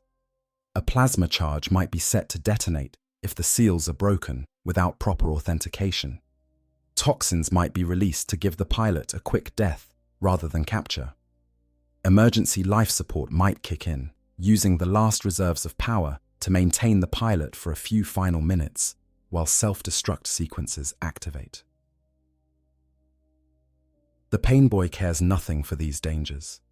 To them, figuring out how to open the sarcophagus without killing what is inside is just part of the challenge. They approach it the way they approach all surgical problems, with crude tools, a lot of confidence, and a complete lack of concern for what might go wrong. They begin by testing the exterior, hitting the armor with wrenches to hear how thick it is, looking for seams where components meet, identifying what they think might be access panels. The pilot, aware of everything happening through their neural interface, experiences this as a kind of violation that transcends even what the mechs did. The mechs violated their body. The Painboy is about to violate what remains of their flesh. Some Painboys, particularly those who have encountered Dreadnoughts before, have a crude understanding of how the sarcophagus operates. They know, in their instinctive Ork way, that it is a life support system. They can identify power lines, coolant feeds, and the neural interface ports where the pilot's consciousness connects to the machine. This knowledge makes them more effective at their work, which is not necessarily good for the pilot. A competent Painboy can bypass security features, disable fail-safes, and access the sarcophagus interior without triggering the mechanisms meant to protect the occupant. An incompetent Painboy might accidentally trigger these mechanisms, which could result in the pilot's death, but at least it would be death rather than what continued survival promises. The first access usually comes through external diagnostics. The sarcophagus has monitoring systems that allow tech marines to assess the pilot's condition without opening the chamber. These readouts show vital signs, fluid levels, neural activity, and other data that helps maintain the pilot through their long existence. A Painboy, looking at these readouts, sees information they can use. They can tell if the pilot is conscious. They can see how damaged the physical body within is. They can assess what systems are critical to survival and which might be modified or removed without immediate fatal consequences. This information makes their later work more effective and thus more horrifying for the pilot, who understands all too well what each assessment might mean. When the Painboy finally breaches the sarcophagus exterior, the experience for the pilot is indescribable. They have been sealed within this chamber for decades, perhaps centuries, experiencing the world only through mechanical senses. Now, for the first time in longer than most humans live, their physical body is being exposed to external stimuli. But instead of clean air and the reverent attention of tech marines, they are met with the fetid atmosphere of an Ork workshop, the rough touch of green hands, and the leering face of a Painboy, peering at them with clinical curiosity. If the pilot still has functional eyes, which is rare given the injuries that led to their entombment, they see the Ork directly rather than through optical sensors. If they still have functional nerves, they feel actual physical touch for the first time in ages, though it is the touch of enemies performing unwanted examination. The amniotic fluid that fills the sarcophagus and the pilot's lungs is a particular point of fascination for Painboys. This thick, cold substance is unlike anything in Ork experience. They might take samples of it, testing its properties, perhaps even tasting it to see if it provides any useful information. They observe how the pilot breathes it, watching the chest rise and fall as lungs that should be drowning instead extract oxygen from the fluid. Some Painboys try to replicate this technology for their own pilots, thinking that if it works for humies, it might work for Orks. Others are content simply to observe, filing away the knowledge for potential future use. The physical condition of the pilot's body is almost always shocking, even to creatures as used to injury as Orks. The wounds that necessitated entombment are evident. Missing limbs, exposed spinal column, organs visible through gaps in the rib cage, burn scars covering vast percentages of skin. The body is kept alive through a combination of the amniotic fluid, sophisticated medical equipment, and the Space Marine's own enhanced biology. But it is clearly not a body that could survive outside this controlled environment. To the Painboy, this presents both a challenge and an opportunity. How far can they modify this broken body before it dies? What augmentations might be possible? Could they make this Space Marine more like an Ork? This last thought, making the Space Marine more like an Ork, drives much of what follows. Painboys have extensive experience with cybernetic augmentation. They create cyborgs regularly, Orks who have been rebuilt with bionic limbs, augmented organs, and various mechanical enhancements. The components are crude, the surgery is brutal, and the results are unpredictable. But when it works, it creates Orks who are tougher and stronger than before. A Painboy looking at a broken Space Marine sees a project. Take this weak, humy body and make it proper Orky. The fact that the Space Marine would never want this, that the modifications would be a desecration of everything they are, does not enter into the Painboy's thinking. To an Ork, being more Orky is always an improvement. The augmentation process, when it begins, is nightmare fuel given physical form. The Painboy works without anesthetic, partly because Ork medicine does not use anesthetic, and partly because they want the pilot conscious to observe their reactions and gather data. They begin by assessing what parts of the pilot's body are still functional. Arms that were severed in the original injury might be replaced with mechanical equivalents. But these are not sophisticated cybernetics, like those the Adeptus Mechanicus might create. These are crude bionic limbs built by mechs, heavy chunks of metal and piston-driven mechanisms designed for Ork use and adapted hastily for human installation. The installation process involves cutting into the pilot's flesh, assuming there is flesh left to cut. Bone saws screech as they trim exposed bones to create mounting points for the cybernetics. Drills bore holes for bolts that will hold the bionics in place. The Painboy works with the rough efficiency of someone who has done this hundreds of times, though usually on Ork patients who are much more resilient than humans. They do not consider that Space Marine biology, while enhanced, is still human biology at its core. They apply the same techniques they use on Orks, adjusting only when the pilot's body gives clear signs that it cannot tolerate their methods. The pain the pilot experiences during these procedures is beyond anything most beings ever encounter.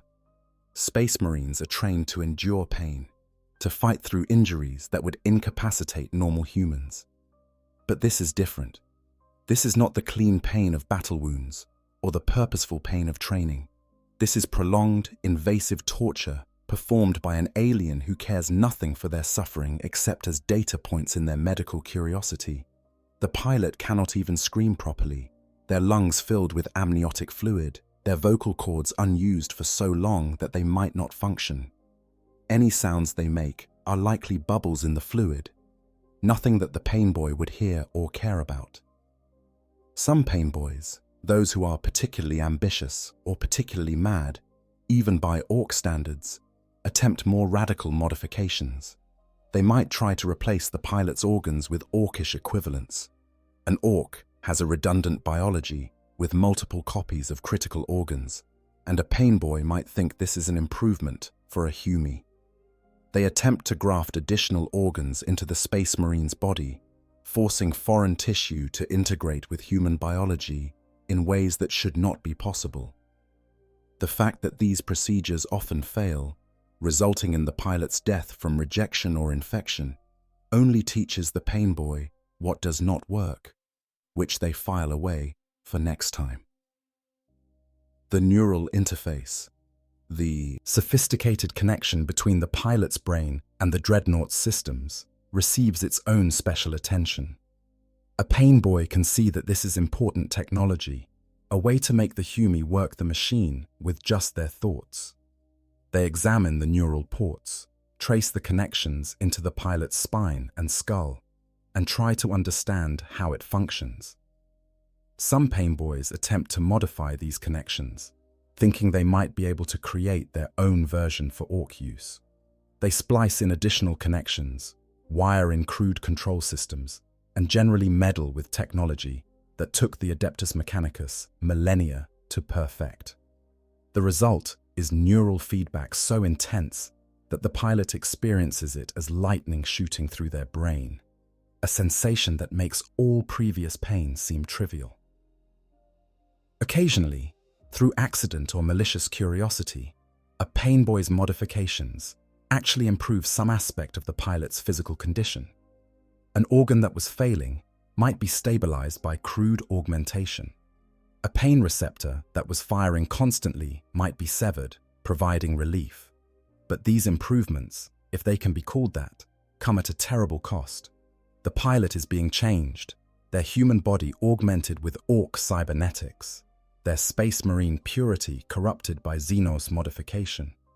Even if they somehow survived and were recovered, they would be so altered that their chapter might not recognize them as one of their own. The Painboy's intervention is destroying not just the pilot's body, but their very identity as a space marine. The Painboy's work is not confined to a single session. They return again and again, checking on their patient, making new modifications, trying different approaches. Each visit brings new horrors as the Painboy thinks of additional experiments to perform. They might decide to test the pilot's pain tolerance by removing or disabling the remnants of their pain management systems. They might try different configurations of cybernetics, removing what they installed yesterday and replacing it with something else today. They document nothing, working entirely from memory and instinct, which means that if something goes wrong, there is no record of what was done or how to reverse it. During all of this, the pilot's consciousness persists. They cannot escape into unconsciousness because their life support keeps them awake. They cannot die because the systems are designed to prevent death. They can only endure, moment after moment, as their body is violated in ways that should not be possible.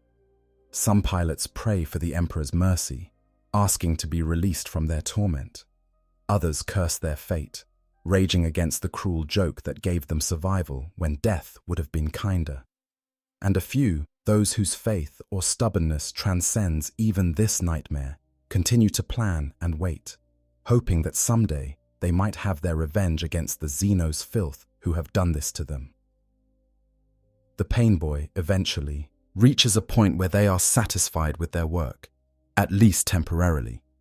The pilot has been augmented with crude bionics, their body modified according to Ork ideas of improvement, and the life support systems adjusted to accommodate these changes. The pilot is alive, mostly, though what remains could barely be called living by any normal standard.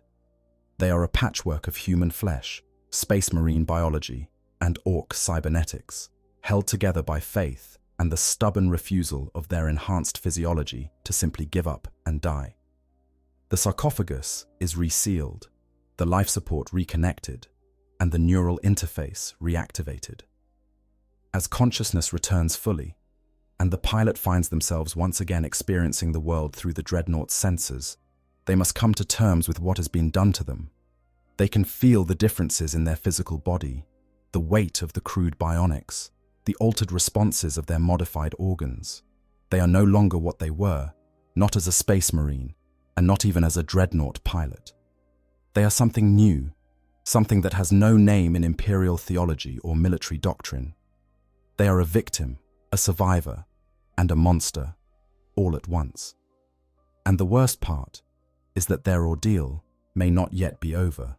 The Painboy might return at any time for additional modifications. The mechs might decide to make further changes to the Dreadnought itself. And eventually, the Orks will want to see if their prize actually works, which means field testing.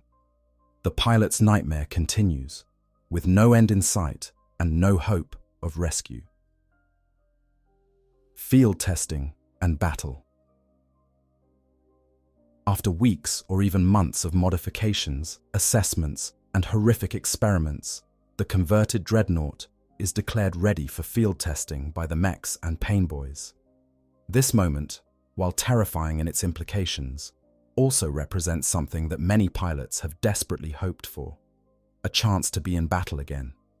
For a space marine, even one trapped in this nightmare, the prospect of combat stirs something deep in their psyche. Battle is familiar. Battle has rules and objectives. Battle offers the possibility, however slim, of action rather than passive suffering. Some pilots even allow themselves to hope that in the chaos of combat, they might find a way to take revenge on their captors or achieve an honorable death that has been denied them. But the field test is not a return to the glory of service. It is an extension of the nightmare in a different setting. The Orks' approach to testing is characteristically brutal and direct. Take the looted Dreadnought somewhere with enemies and see if it works. There is no calibration period, no gentle reintroduction to combat, no consideration for the pilot's readiness.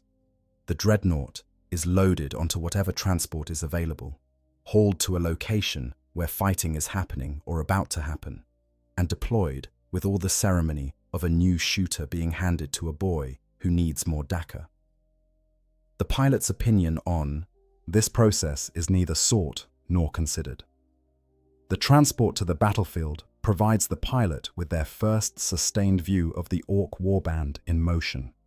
Through their optical sensors, distorted by crude repairs and poorly aligned targeting systems, they see the chaotic majesty of an Ork wag preparing for battle. Hundreds or thousands of green-skinned warriors mill about, checking weapons, arguing with each other, and working themselves into the frenzy that characterizes Ork combat readiness. Vehicles of every description, from crude bikes to massive battle wagons, are being loaded with troops and ammunition. The air vibrates with the sound of engines revving, Orks shouting, and the occasional test fire of weapons that send smoke and flames into the sky. The pilot observes this mobilization with the tactical acumen of a veteran warrior. They note the force composition, the quality of the equipment, the coordination or lack thereof among different mobs.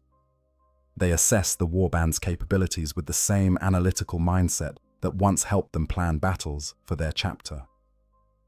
But this time, the knowledge is bitter. They are not planning how to defeat this force. They are part of this force, at least physically.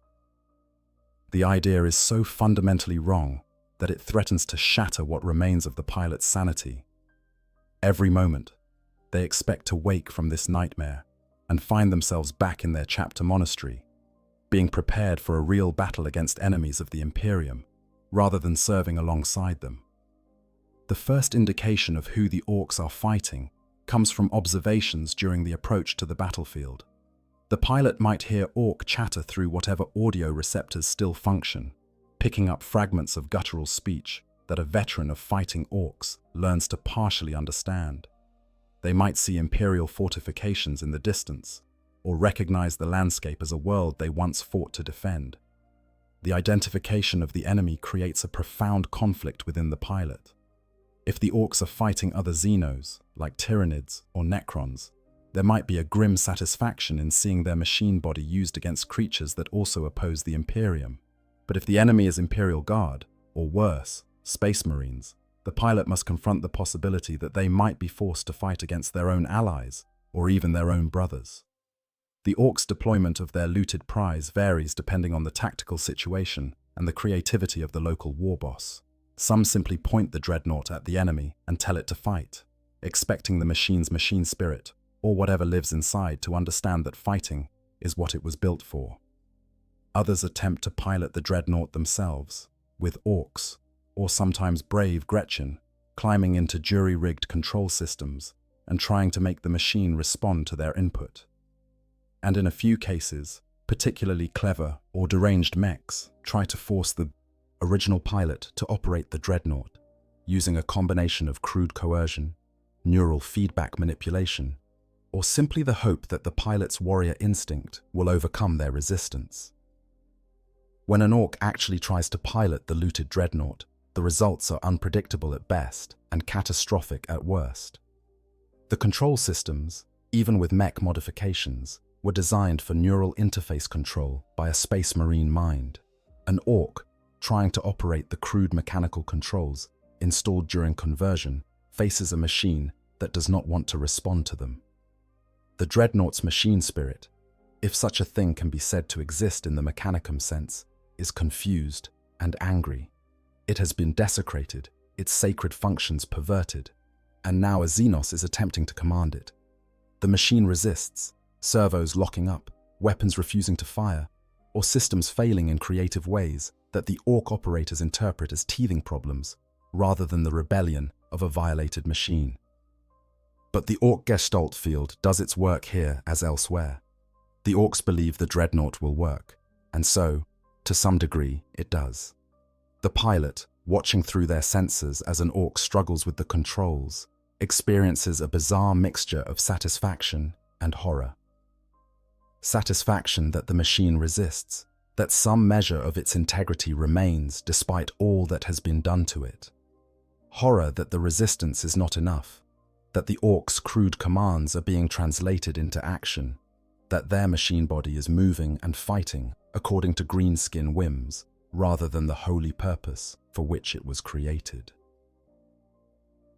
In cases where the Orks attempt to force the pilot themselves to operate the Dreadnought, the conflict becomes even more intense. The pilot has spent their entire ordeal as a passive victim, unable to resist or influence events. Now, suddenly, they are being given control, or at least the Orks think they are given control. The reality is more complex. The neural interface has been damaged and modified. The pilot's connection to the machine has been corrupted by crude augmentation. The machine itself has been so altered that it no longer responds the way it did before.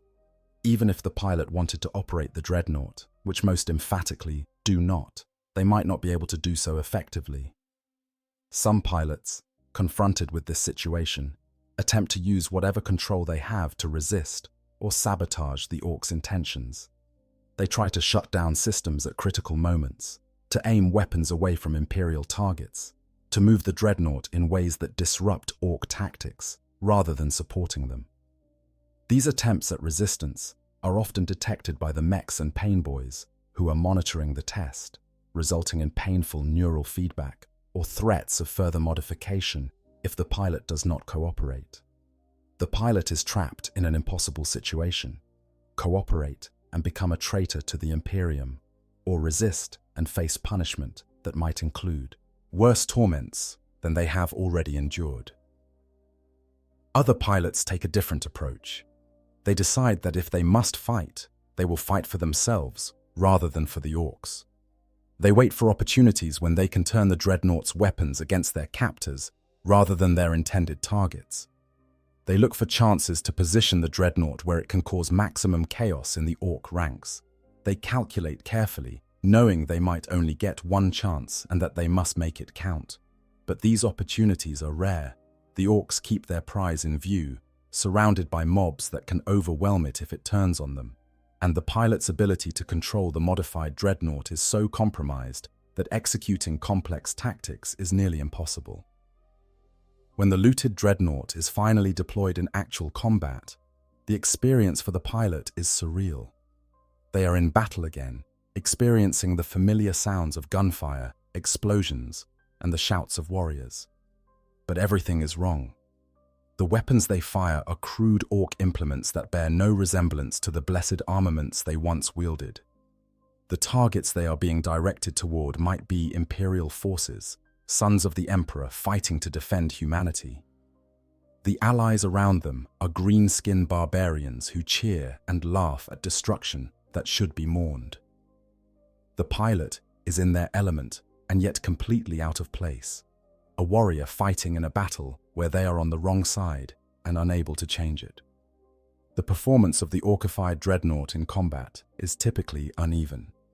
The crude modifications and damaged systems mean that it does not operate with the precision and reliability it once possessed. Weapons malfunction, firing when they should not, or refusing to fire when needed. Movement is jerky and unpredictable. The sophisticated leg servos degraded by Ork repairs. Targeting systems provide wildly inaccurate information, forcing the Ork operators to aim by guess and by grok, rather than through precision optics. Despite all this, the Dreadnought is still a formidable weapon. Its armor, even weakened by battle damage and crude welding, can withstand hits that would destroy lesser vehicles. Its weapons, when they work, are devastatingly effective. The most horrifying moments for the pilot come when the looted Dreadnought encounters forces that recognize what it is. Imperial Guard units, seeing a Dreadnought among the Ork ranks, might initially assume it is a friendly unit that has somehow been separated from its Space Marine support. The confusion that follows can be deadly, giving the Orks time to close to effective range before the truth becomes apparent. When the realization comes that this is a captured and desecrated Dreadnought, the response is typically shock and horror, followed by grim determination.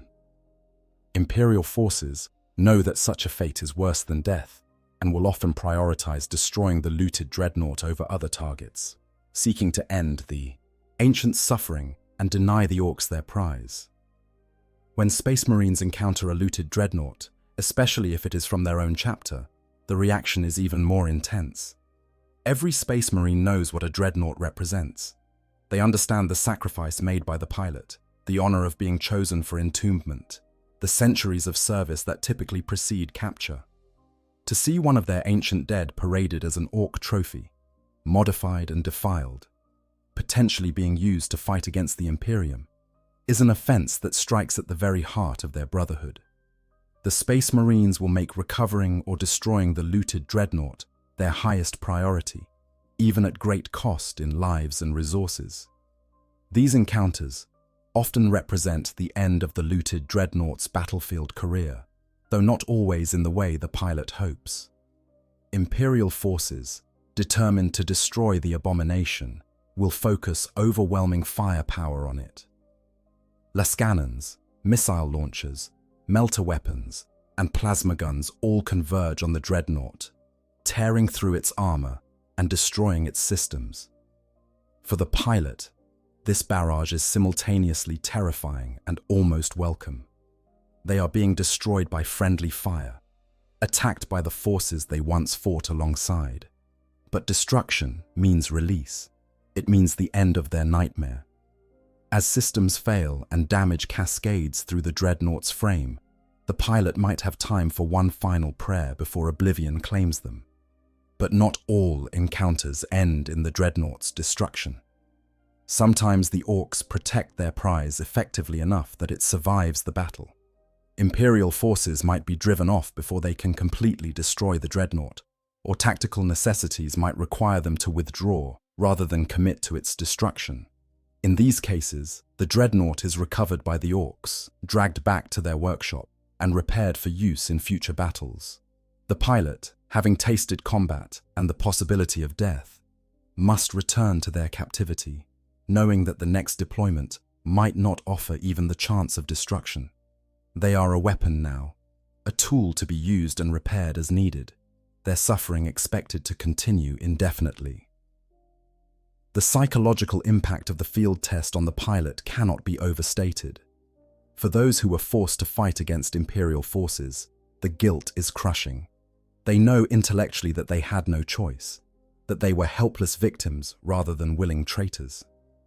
But the image of Imperial soldiers falling to weapons they once wielded, the sound of their screams, the sight of Space Marine armor cracked by fire they could not prevent, these memories will haunt them for however long their torment continues. Some pilots break completely at this point, their consciousness retreating into catatonia as their mind refuses to process the betrayal it has been forced to enact. For pilots who survived the field test and were not granted the mercy of destruction, the return to the Ork workshop brings a new kind of despair. They had hoped that battle might offer release, either through heroic self-destruction or through Imperial forces ending their suffering. Instead, they have been demonstrated to be a valuable asset that the Orks will want to preserve and use again. The mechs approach their captured prize with satisfaction, already planning improvements based on what they observed during the test. The pilot knows what this means. More modifications, more experimentation, more prolonged existence in this nightmare state. Imperial response and recovery attempts. The capture of a Dreadnought by Orks triggers responses that ripple through the Imperium at multiple levels. For the chapter from which the Ancient was taken, it represents a catastrophe of spiritual and practical dimensions that demands immediate action.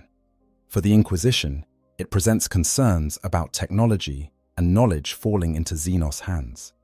For the Adeptus Mechanicus, the desecration of sacred machinery is an offense that cannot be tolerated. And for the Imperial Guard units that might be tasked with supporting recovery operations, it is a mission that combines impossibly high stakes with almost equally impossible odds of success. Within the chapter itself, news of the capture spreads with the speed of grief. Space Marines are not prone to displays of emotion, but the loss of an ancient strikes at the heart of their collective identity in ways that even heavy casualties in battle do not. The Dreadnoughts are living connections to the chapter's past, warriors whose service spans centuries, whose wisdom encompasses battles that current battle brothers know only from chronicles and legends. When one falls into enemy hands, it is as if a piece of the chapter's soul has been ripped away and defiled. The chapter master will convene an immediate council to determine the response. Present will be the chaplains, who must consider the spiritual implications. The tech marines, who understand what the Orks might learn or gain from access to Dreadnought technology. The librarians, who can attempt to scry the ancient's location and condition through psychic means. And representatives from the company to which the ancient belonged, warriors who may have fought alongside them, and who can speak to what the ancient would have wanted in such circumstances. The discussion is typically brief, for there is rarely disagreement on the fundamental response. The ancient must be recovered or destroyed, and this mission takes precedence over nearly all other considerations.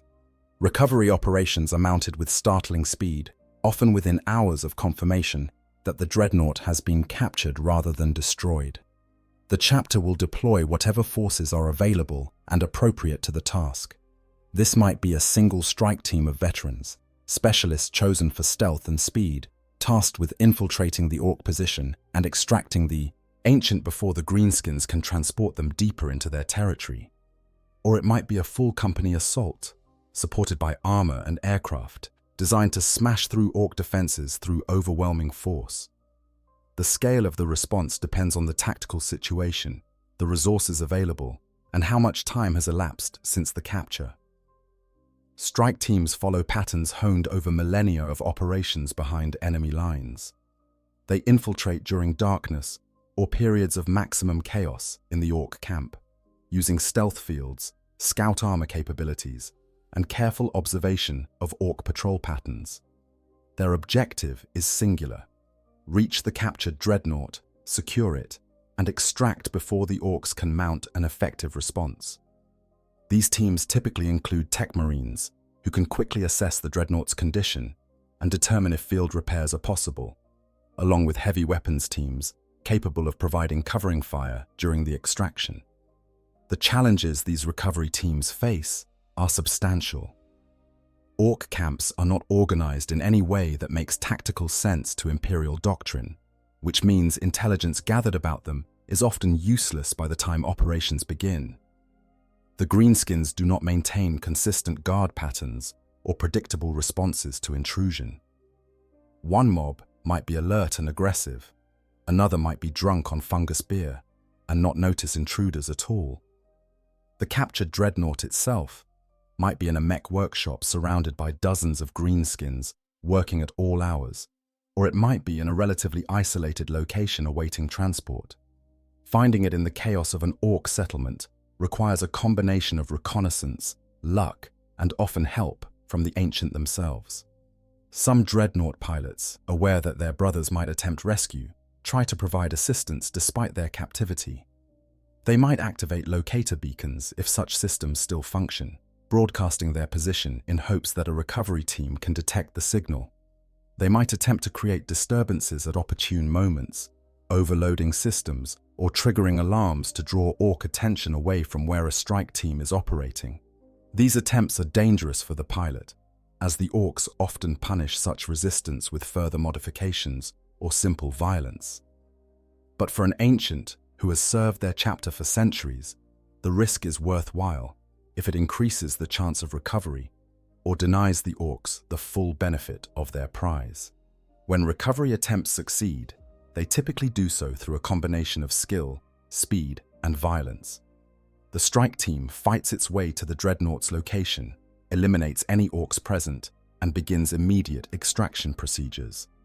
If the Ancient can be roused and their systems brought online, they might walk out under their own power, the strike team providing covering fire and clearing the path. If the Dreadnought is too damaged to move independently, the team must find ways to transport several tons of armored walker through hostile territory while under fire from increasingly alerted Orks. Drop pods or Thunderhawk gunships might be called in to extract directly from the Ork position, though this exposes the aircraft to substantial ground fire. The moment when the recovery team makes contact with the captured Ancient is often profound. The pilot, who may have spent weeks or months believing they had been abandoned, experiences a surge of emotion that decades of conditioning and modification have not entirely suppressed. They might weep, though whether from joy at rescue or shame at being seen in their desecrated state is unclear. They communicate what has been done to them, warning the tech marines of modifications that might affect extraction or operation. And they often express a desire for one of two things: immediate destruction if they believe they are too corrupted to ever be restored, or the chance to fight one more time against the Orks who captured them, whatever the cost. But many recovery attempts fail. The Orks might discover the strike team before it reaches the Dreadnought, forcing the team into a running battle that makes extraction impossible. The Ancient might have been moved to a new location between reconnaissance and operation, leaving the team with outdated intelligence and no target. The modifications might have progressed so far that the tech marines declare recovery infeasible, the Dreadnought systems too compromised to risk bringing back to chapter facilities, or the Orks might simply prove too numerous and too well positioned, forcing the strike team to withdraw rather than be annihilated in a futile rescue attempt. When recovery proves impossible but destruction remains achievable, the Space Marines face a terrible decision. They can attempt to destroy the Dreadnought from range, using long-range firepower to ensure the Ancient's suffering ends and the Orks are denied their prize. Or they can withdraw, preserving their own forces, but condemning the Ancient to continued captivity. The decision often falls to the highest-ranking officer present, who must weigh the value of Battle Brothers' lives against the spiritual imperative to end the Ancient's torment. There is no good choice, only degrees of tragedy. Orbital bombardment offers a clean solution when available, though it is not always an option. If the chapter has fleet assets in orbit and can acquire precise coordinates for the captured Dreadnought, a lance strike or orbital missile can end the situation with certainty. The Ancient dies instantly, vaporized along with the surrounding Orks and whatever modifications were being made. It is quick and final, though it denies the pilot any chance of final absolution or last words with their brothers. Some chapters consider this an acceptable trade, prioritizing certainty of destruction over sentiment. Others view it as a last resort, to be used only when ground-based destruction is impossible. The aftermath of a failed recovery, when the Ancient is left in Ork hands, weighs heavily on the chapter. It is recorded as a failure in the chapter's chronicles, a mark of shame that will be remembered for generations. The brothers who were part of the failed operation often request to lead subsequent attempts, seeking redemption for what they see as their own failure, even when objective analysis shows they did everything possible. And the chapter as a whole must grapple with the knowledge that one of their revered Ancients continues to suffer in Xenos captivity, their sacred form desecrated, possibly being forced to fight against the Imperium they served. When a recovery does succeed and the Ancient is brought back to chapter holdings, the response depends heavily on the extent of modifications and corruption. If the Dreadnought was captured and recovered quickly, before major Ork conversions could be completed, restoration might be possible. The tech marines set to work immediately, removing Ork modifications, repairing damaged systems, and restoring the machine to its proper Imperial configuration. Sacred oils are applied, prayers of purification are spoken, and slowly the Dreadnought begins to resemble what it was meant to be. The pilot, freed from their nightmare, can return to their duties, though the trauma of capture will never fully leave them. But if the modifications were extensive, if the pilot was subjected to painboy experimentation, if the Dreadnought's machine spirit was too corrupted by Xenos influence, recovery becomes more complicated. The tech marines might determine that the sarcophagus must be transferred to a new Dreadnought chassis entirely, the old one too tainted to ever serve faithfully again. Or they might conclude that the Ancients' physical condition, after Ork modifications, makes them unable to survive even the sacred life support of a Dreadnought. In the worst cases, they might recommend that the Ancient be granted the Emperor's peace, a merciful death to end suffering that cannot be healed.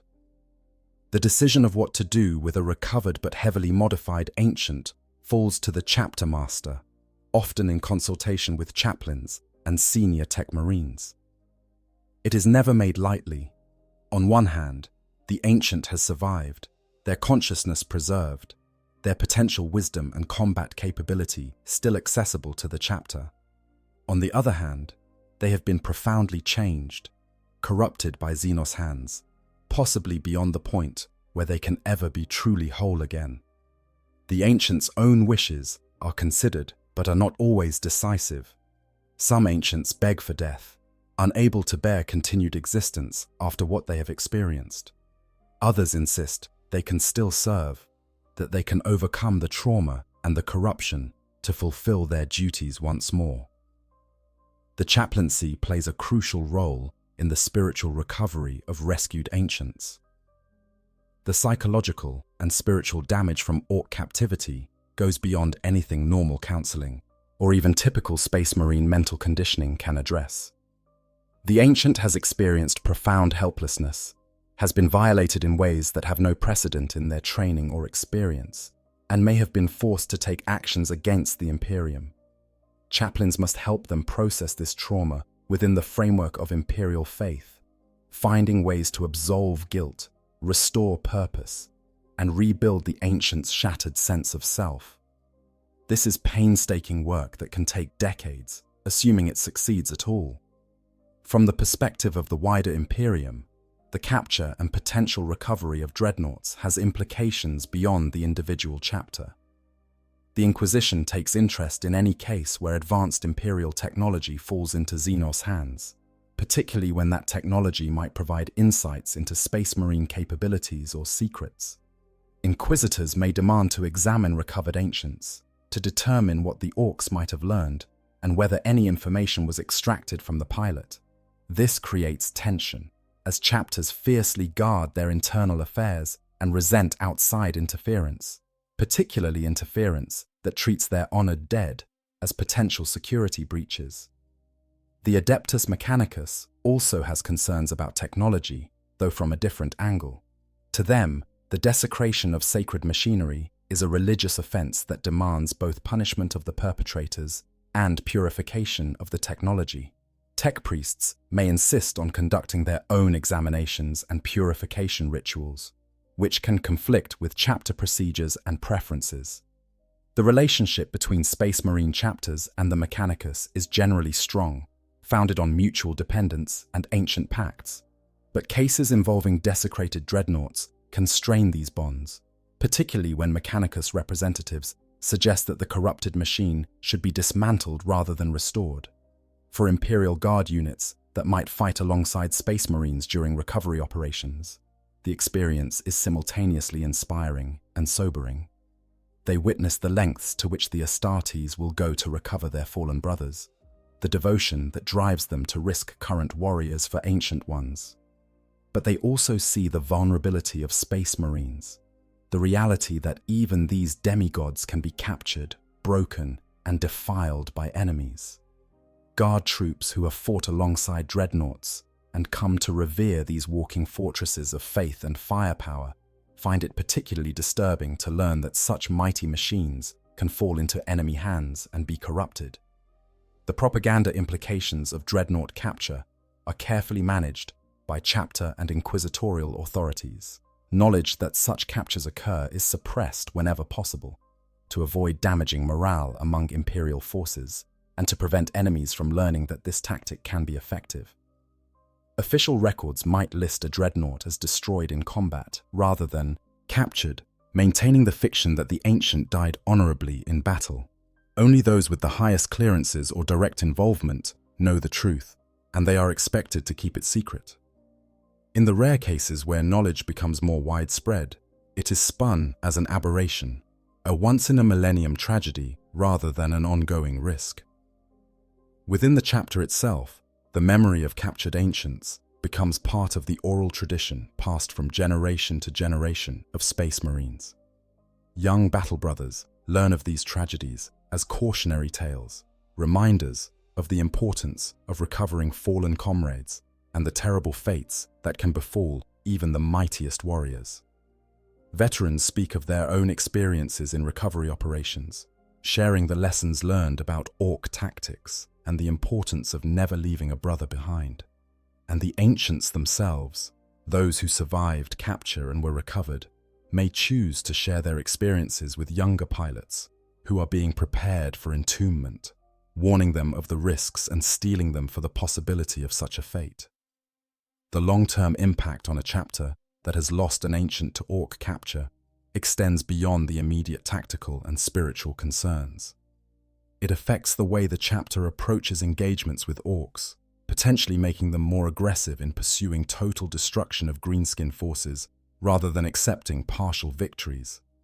It influences the protocols around Dreadnought deployment, with chapters becoming more cautious about when and where they commit their ancients to battle. And it shapes the chapter's relationship with other Imperial forces, as they become more insistent on maintaining recovery capabilities and less willing to trust that allies will prioritize rescuing dreadnoughts over other objectives. Variations and notable cases.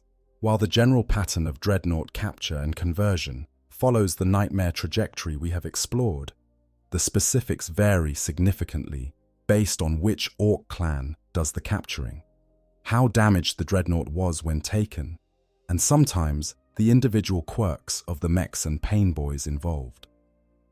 These variations create a spectrum of outcomes ranging from relatively quick destruction to prolonged torment that can last for years. Understanding these variations provides insight into the many ways that the same basic situation can unfold with radically different results. The Deathskulls clan, being the most dedicated and skilled looters, tend to capture dreadnoughts in the best condition and convert them most thoroughly. A dreadnought taken by Deathskulls is likely to survive the initial capture relatively intact, as these Orks understand the value of keeping prizes functional. The conversion process is extensive, with Deathskulls mechs taking particular pride in their work. They paint everything blue for luck, festoon the dreadnought with looted trophies from across the galaxy, and integrate the captured machine into their warband so completely that it becomes a symbol of the clan's looting prowess. Pilots captured by Deathskulls often survive longer than those taken by other clans, which is not necessarily a mercy given what survival entails.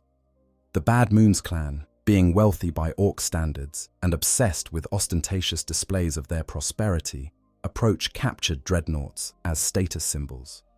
A Bad Moons mech will modify the dreadnought with the most expensive and elaborate additions they can afford, creating something that is equal parts war machine and rolling advertisement for Ork success. Gold paint might be applied, rare weapon systems installed, and the whole machine decorated with teeth and other symbols of Ork wealth.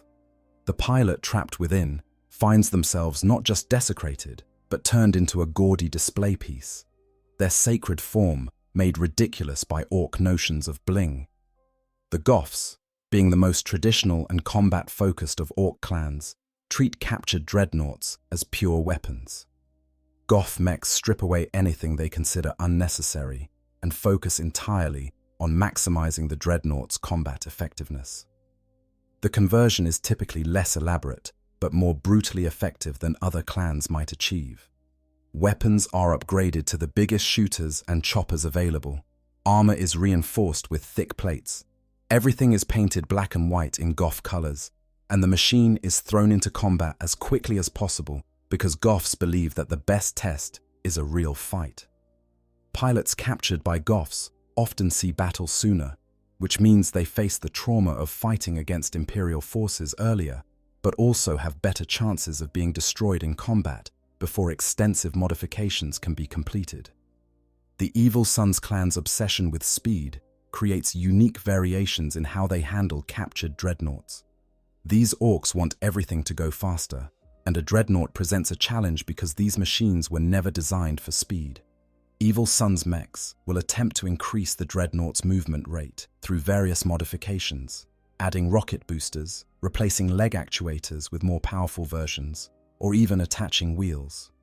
The result is often a dreadnought that can move at impressive speeds, but has lost much of its stability and precision. Pilots experience the disconcerting sensation of their machine body moving faster than it should, lurching and skidding, rather than walking with the measured pace they knew before. Some Evil Sunz mechs paint the dreadnought red, believing this will make it faster, which according to Ork physics, it actually does. The Blood Axes, being the most willing to learn from and imitate the tactics of other races, treat captured dreadnoughts differently from other clans. They are more likely to attempt to keep the dreadnought relatively close to its original configuration. Recognizing that Imperial engineering has value, Blood Axe mechs might make fewer modifications, focusing on repairs rather than conversion. They are also more likely to attempt to force or trick the original pilot into operating the machine, using psychological manipulation or promises they have no intention of keeping. Blood Axes have been known to tell captured pilots that if they cooperate, they will be treated well or even eventually released, though such promises are universally lies. Pilots captured by Blood Axes face a different kind of psychological warfare than those taken by other clans. The Snakebites clan, being traditionalists who distrust excessive technology, rarely capture dreadnoughts in the first place, and when they do, they often do not know what to do with them. Snakebite mechs are less common and less skilled than in other clans, and their work reflects this. Captured dreadnoughts taken by snakebites might sit unused for long periods, the clan uncertain how to handle such sophisticated technology. When modifications are made, they tend to be crude, even by Ork standards, with the mech making only the minimal changes needed to make the machine work for Ork purposes. Ironically, this relative neglect sometimes means better outcomes for pilots, as less modification means less desecration, and potentially easier recovery if Imperial forces locate them. The freebooters, being mercenary orcs who fight for whoever pays best, treat captured dreadnoughts as valuable commodities. A freebooter mech will convert the dreadnought with an eye toward either using it to demonstrate their warband's capabilities to potential employers, or potentially selling it to another Ork force. This mercenary attitude means the conversion might be more careful and thorough than in other cases, as the freebooter wants to preserve value. But it also means the pilot might be traded or sold, passed from one Ork warband to another, experiencing the horror of conversion multiple times, as each new owner modifies the dreadnought according to their own preferences. Individual variations also arise from the skill level and personality of the mechs and painboys involved. A particularly talented mech might create a converted dreadnought that works remarkably well by Ork standards, its weapons integrated smoothly, its systems functioning reliably, and its appearance striking fear even into experienced Imperial warriors. Such success makes the pilot's nightmare worse, as the machine's effectiveness means it will see more use, and the Orks will be less likely to let it be destroyed. Conversely, an incompetent mech might create something that barely functions, constantly breaking down, endangering its operators, and likely to be destroyed in its first battle, or simply abandoned as more trouble than it is worth. The personality and philosophy of individual painboys create similar variations in how pilots are treated. Some painboys are relatively straightforward in their work, performing modifications they think will improve function and then leaving the pilot alone. Others are sadistic, even by Ork standards, taking pleasure in the suffering of their subjects and finding excuses to perform additional experiments. There are documented cases, rare but horrifying, of pain boys who become obsessed with their captured Space Marine specimen, returning again and again over years to try new modifications, treating the pilot as a long-term project rather than a one-time surgery. Pilots unfortunate enough to attract such attention face prolonged torment that can last longer than some Dreadnought's entire service before capture. Throughout Imperial history, there have been notable cases that stand out even among the general horror of Dreadnought captures. The Ancient of the Crimson Fists, known as Cortez, who was captured during the Rin's World Campaign, suffered extensively at Ork hands before being recovered 3 months later. The Tech Marines who examined him reported that the Orks had attempted to integrate Cortez's sarcophagus into a stomper, a super-heavy walker, intending to use a Space Marine pilot to control their largest war machine. The modifications had progressed far enough that extraction required cutting through layers of Orkish construction, and Cortez himself could not be saved, though he was given final rights and his gene seed recovered. The case of ancient Mordred of the Dark Angels presents a different tragedy. He was captured by Evil Sun's Orks and converted into what the Greenskins called a super-speed dread. The Orks had attached so many rocket boosters and engines to the machine that it could reach truly impressive speeds, but had almost no control or ability to stop. When Imperial forces finally located and destroyed the converted Dreadnought, they found that Mordred had died months earlier, unable to survive the forces generated by the Orks' speed modifications. The Dreadnought had been fighting with a corpse in the sarcophagus, animated purely by Ork belief and crude control systems. Perhaps the most infamous case is that of Brother Captain Agamemnon of the Ultramarines, who was not captured as a Dreadnought, but was so badly wounded in battle that Orks captured his body before he could be recovered. They delivered him to a pain boy who, in an act of either supreme innovation or cosmic coincidence, created crude life support systems and attempted to wire the dying Space Marine into a looted Dreadnought chassis. The result was a bastardized mockery of both Ork and Imperial technology, a Space Marine pilot in an Orkified Dreadnought, but one who had never been properly prepared or trained for such an existence. When recovered by the Ultramarines months later, Agamemnon was given every honor before being granted the Emperor's peace, as the damage to his body and mind was deemed irreversible. There are also whispers, never officially confirmed, of cases where converted Dreadnoughts were recovered by the Imperium, but their pilots had been so completely broken that they could not be restored to anything resembling their former selves. These ancients are said to be kept in secret facilities, maintained in stasis between brief periods of consciousness when Tech Marines attempt to repair the damage to their psyches. Whether they will ever recover enough to return to service, or whether they exist in permanent limbo, neither dead nor truly alive, is unknown. The chapters involved refuse to discuss such cases, and any records are sealed at the highest levels of classification. Conclusion: a fate worse than death. We have journeyed through one of the darkest nightmares in the Warhammer 40,000 universe, the capture and conversion of a Loyalist Dreadnought by Orks.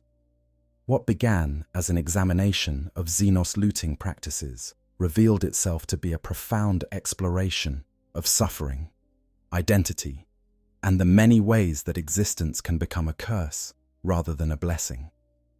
For the Space Marine pilot trapped within the Dreadnought, their ordeal represents multiple levels of violation, each one terrible in its own right and devastating when combined. The first violation is physical. The Dreadnought, that was once a sacred vessel, blessed and maintained with prayer and devotion, is torn apart by crude hands and rebuilt according to Ork aesthetics. Holy armor is cut away and replaced with crude plates. Blessed weapons are unbolted and substituted with Orkish implements of destruction.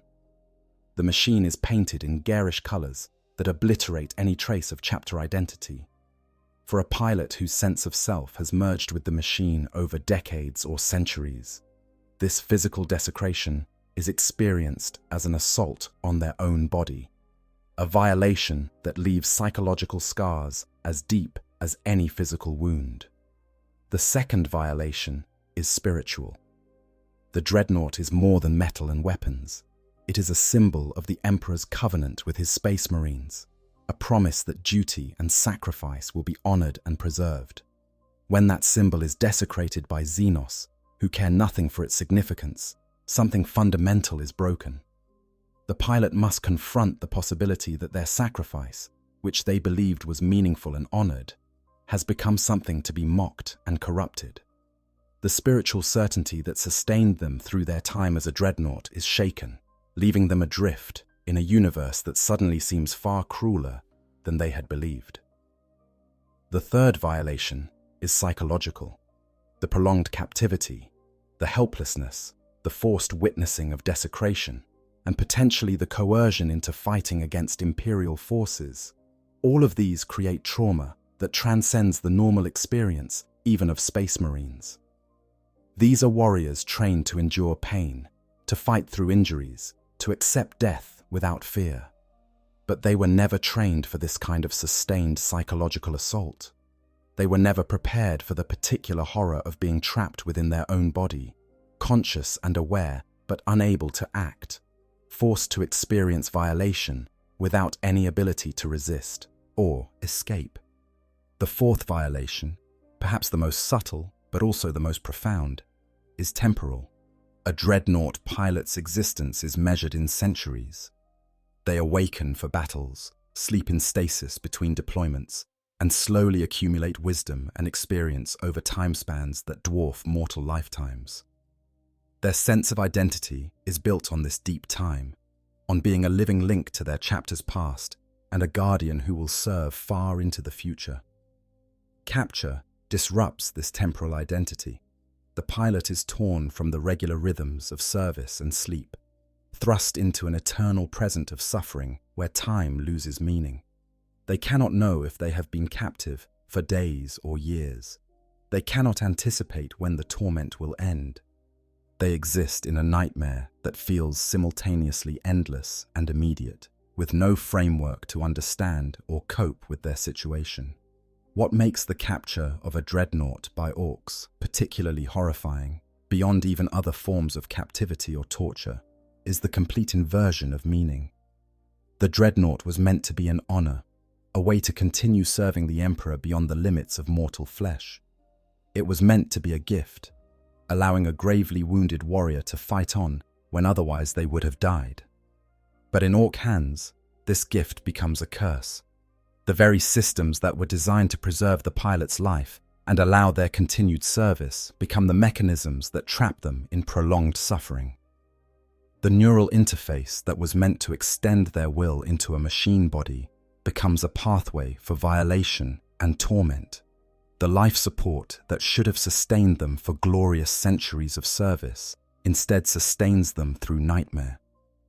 For the Imperium as a whole, each case of a captured Dreadnought represents a failure of multiple systems. Tactically, it means that forces were defeated badly enough that they could not prevent the Orks from taking such valuable salvage. Strategically, it suggests that intelligence about Ork capabilities was insufficient, or that the Imperium underestimated the threat. Spiritually, it raises uncomfortable questions about the Emperor's protection and the meaning of sacrifice. And practically, it creates a situation where valuable resources must be diverted to recovery operations that may or may not succeed, all while the propaganda implications must be carefully managed to prevent morale damage across Imperial forces. Yet within this darkness, there are glimmers of something that might be called hope, though it is a grim and bitter variety. The fact that Space Marines will risk everything to recover their fallen brothers, that they will mount desperate operations against impossible odds, rather than abandon an ancient to such a fate, speaks to the strength of their bonds and the depth of their dedication. The pilots who maintain their sanity and their faith through such ordeals demonstrate a strength of spirit that goes beyond even their physical enhancements. And the few who are successfully recovered and restored, though they will carry scars forever, prove that even the worst nightmares can potentially be survived. The broader lesson, if such horror can be said to have lessons, is about the nature of the grim, dark universe that is Warhammer 40,000. This is a setting where there are truly fates worse than death, where the normal consolations of mortality, that suffering will eventually end, that death brings release, do not always apply. The captured Dreadnought pilot exists in a state that challenges our understanding of what it means to suffer, to endure, and to remain oneself in the face of violations that seem designed to strip away every aspect of identity and dignity. For the chapters that have experienced such losses, the memory serves as a constant reminder of what is at stake in every battle. Young Space Marines learn that valor alone is not enough, that even the mightiest warriors can be brought low, that victory must be total because the alternatives are too terrible to contemplate.